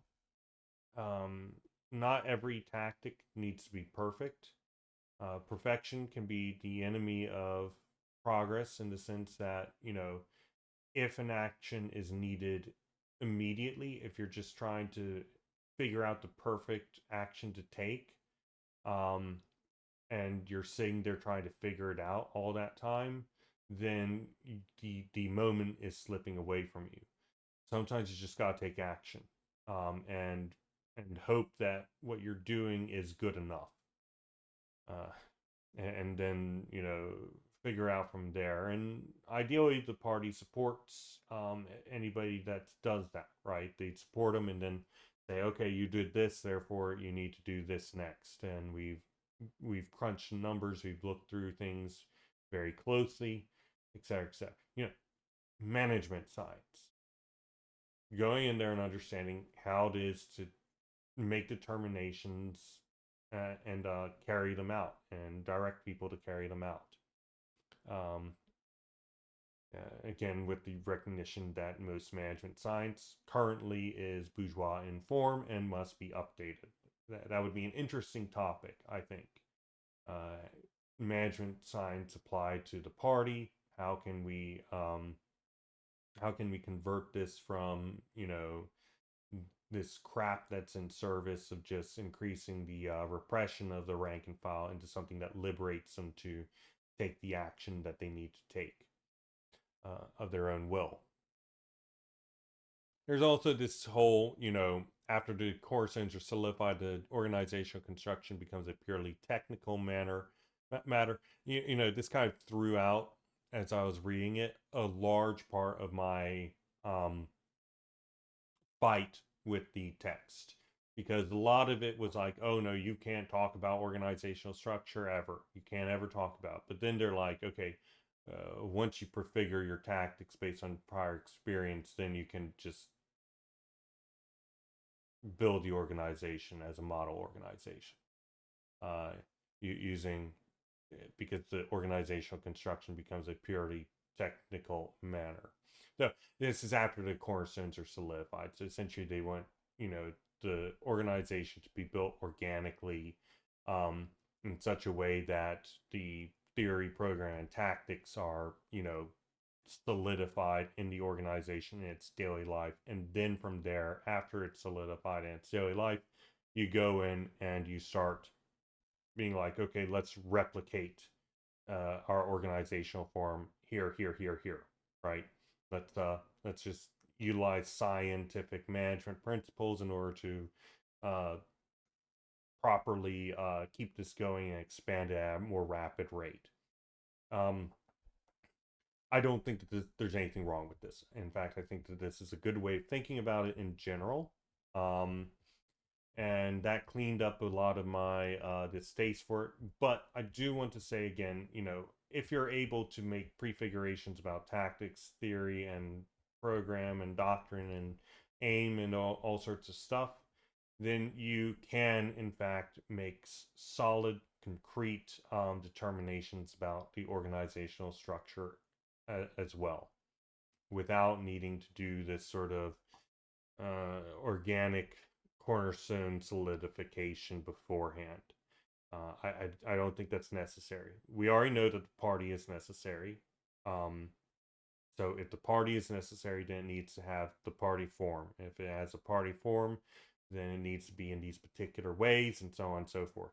And you can just add on thing, more thing, more thing, more thing, and then you have a very stable framework with which you can fill in with all this stuff. And then afterwards, you know, after you got your framework and then you filled in with people joining and taking activity in the correct way, then you solidify yet more with just putting in the guts, right? Uh, Here's the organizational structure. We're applying science and technical stuff in order to clean up the remaining mistakes that came about through our natural selection, quote unquote, within the organization and its development.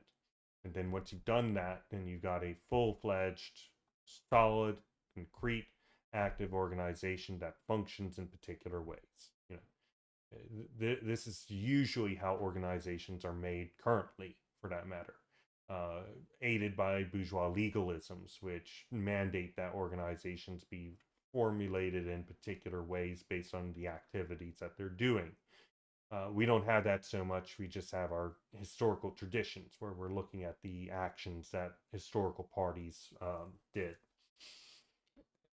But, you know, I do think that at the very least we can utilize this as a way to help us build that framework and then understand the steps that need to be taken. This sentence here really helped me be like, okay, this isn't all bad as a party thing. There's a lot of really silly stuff before that because, again, you know, this is those things where they go in and say no such and such, no such and such, no such and such, and then later they just say, actually, yeah, we do this thing. It's very frustrating, very, very, very, very, very frustrating. Don't do this if you're doing your own writing.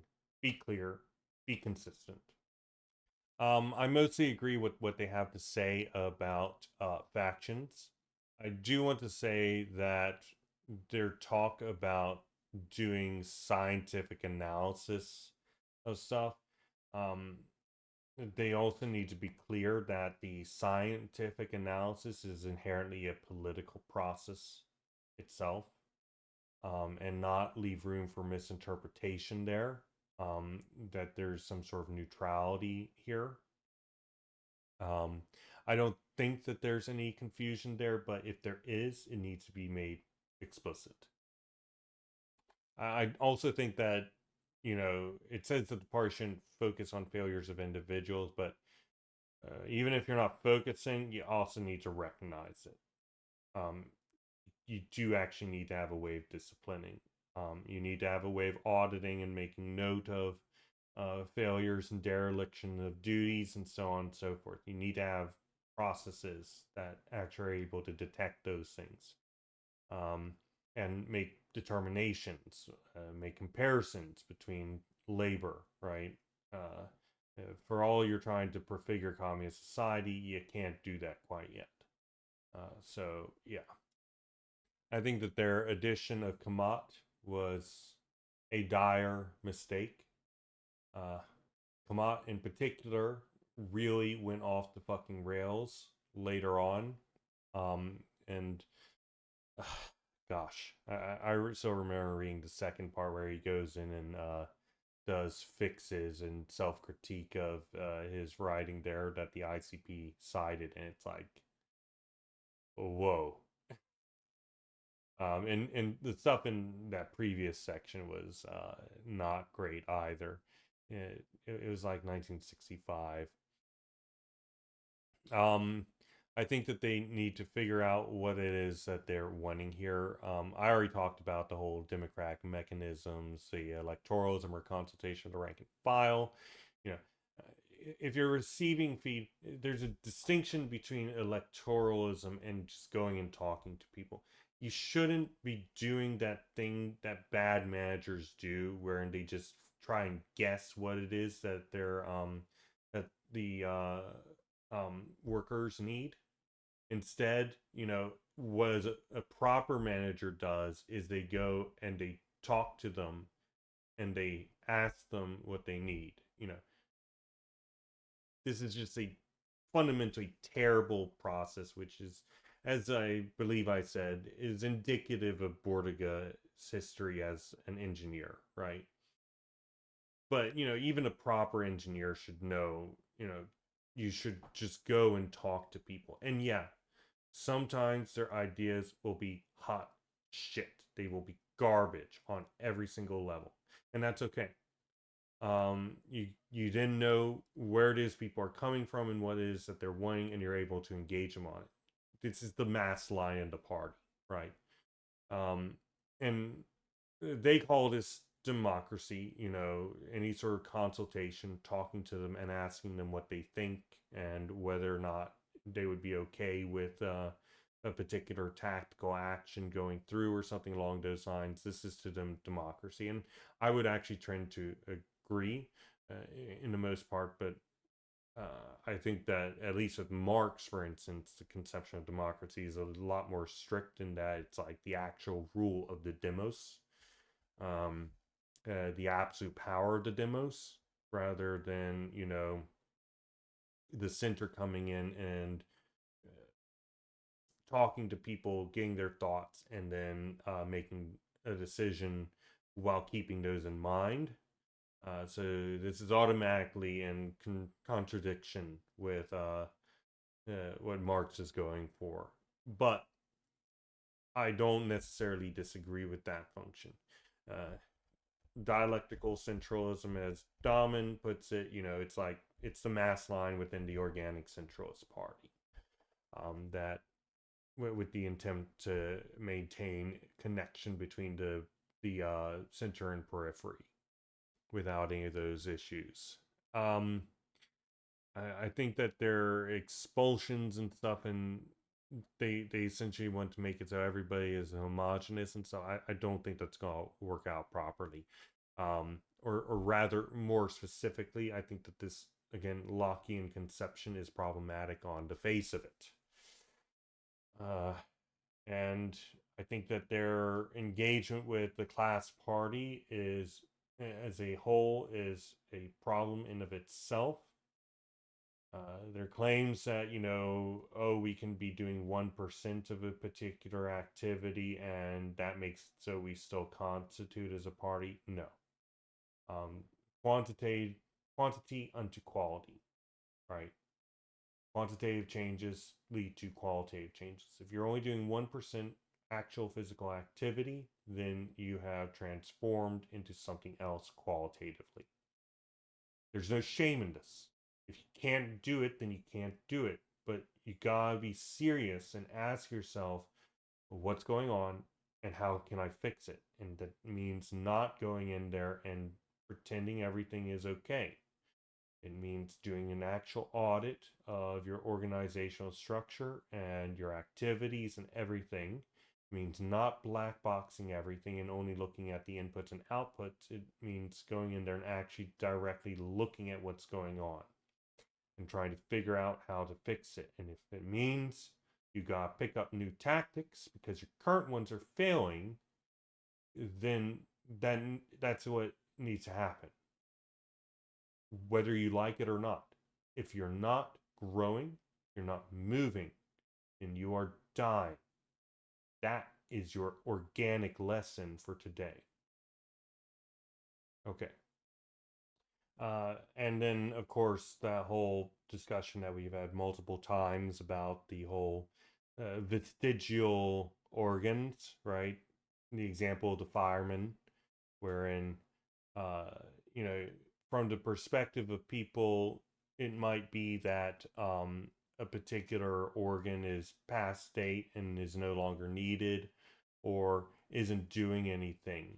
But very often within organizations like risk management and stuff like that, these things that are there in order to act as defense against problems that just spring up, um, and on an irregular basis at that, exists, and people just look at them and they're like, well, why is that there? It's just interrupting me and stopping me from doing the things I want to do, or being a drain on the larger organization while still not doing anything. But you'll find yourself in a situation where if you get rid of that, then what happens is suddenly the thing that they're stopping quietly or stopping intermittently um, happens, and then you don't have an organization that is there from the get-go at the start of it, prepared and trained and experienced in order to deal with it before it suddenly burns down the entire town after starting from a singular house. Um, it's very important to have these sorts of vestigial structures that you don't necessarily know the reason for them existing. And sometimes those things aren't needed or they can be transformed into a new, better form. There's no questions about that. But you just can't do that for everything. You just can't. Also, this conception of the party as already an effectively complete entity existing in the past, present, and future all times. Um, this doesn't work. Both for the fact that it's supposed to be transferring into a new organizational format with no longer a technical hierarchy, but a real one with the military phase and stuff like that, automatically means that that's not the case. We have to be able to talk about transitions between different modes of it. We need to be talking about the embryonic party and the party at all stages of development, as well as its full development. We need to be able to talk about how the party transitions out of the military phase when the state is seized, and from their perspective, the party acts as it's a party state rather than a class state, um, which is something I don't really agree with. But just keeping with their own conception, that's the aim. Um, there's yeah, basically, I don't think that this is something that they can really express and talk about. I don't think that this is something that is applicable. The party is where the party is. It's not anywhere else or any other time. Um, it needs to have a process for change, and it needs to recognize where it is in order to affect that process. Um, and I don't think that at any point they talked about how resources are allocated. Um, and if we want to just say the center is doing it, that's fine. I don't have any arguments against that or anything like that. but we do have to recognize that the center is determining how resources are moved throughout the organization as a whole. Then we have to recognize that that gives them a very material and direct form of disciplinary capacity, because they won't go in and support organizations or recursions or organs or whatever you want to call that aren't doing the things that the center wants them to do. That's just how organizations work. And there's nothing wrong with that, but you have to recognize that. You have to include that in your analysis of your organization in order to be serious about it. So yeah, these are my, I suppose, key thoughts on it and the aftermath. There's a lot of useful stuff in here, despite how I've kind of raked it over the rails here in the aftermath. I don't think it's right to just toss it all out or anything along those lines, and it should be seriously engaged by anybody trying to understand the party form. Um, I'll probably be looking into not the ICP stuff going forward, but rather the ICT. That's the uh, branch that emerged out of Honorado Dahmen stuff. They actually have a rather short piece, 47 pages, if I remember correctly, on the Communist Party, which I'm quite excited to read. But I think that regardless of anything, this has been a worthwhile adventure. Um, it's been quite informative across the board, and it's certainly changed my thought process on how the party should act. It's changed my thought process on the development and activity of the more traditional Leninist party form and what the particulars of that are.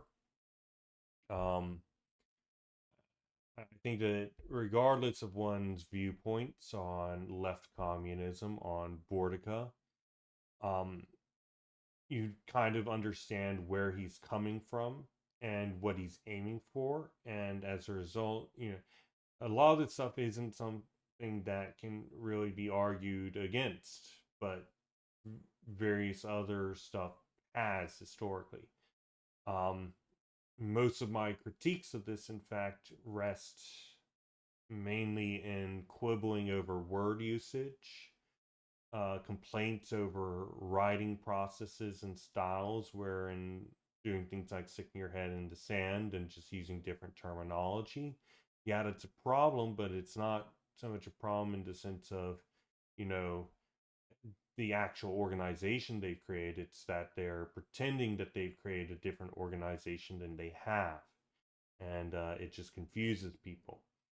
And this is not a ding against the organization itself that they created. It's a ding against the way that they are thinking about their organization. So yeah, I think that there's a lot of good stuff, and I appreciate the time everybody has spent sticking with me through this, whoever that might be. Thank you, Venus. I'll just put that out there because you've been here with me through thick and thin. I know that for sure. Um, but with that, there's only two more pieces after this, and I hope that you enjoyed those. One of those pieces I actually deeply misunderstood while I was reading it, but my summary of it, where I went through it and did a reread to try and clean up myself, uh, improves that significantly. So, I'll talk about it more during that section, but yeah. And that is the ICP's The Communist Party and the Theory of the Left, 1974. Demon Sultan signing out.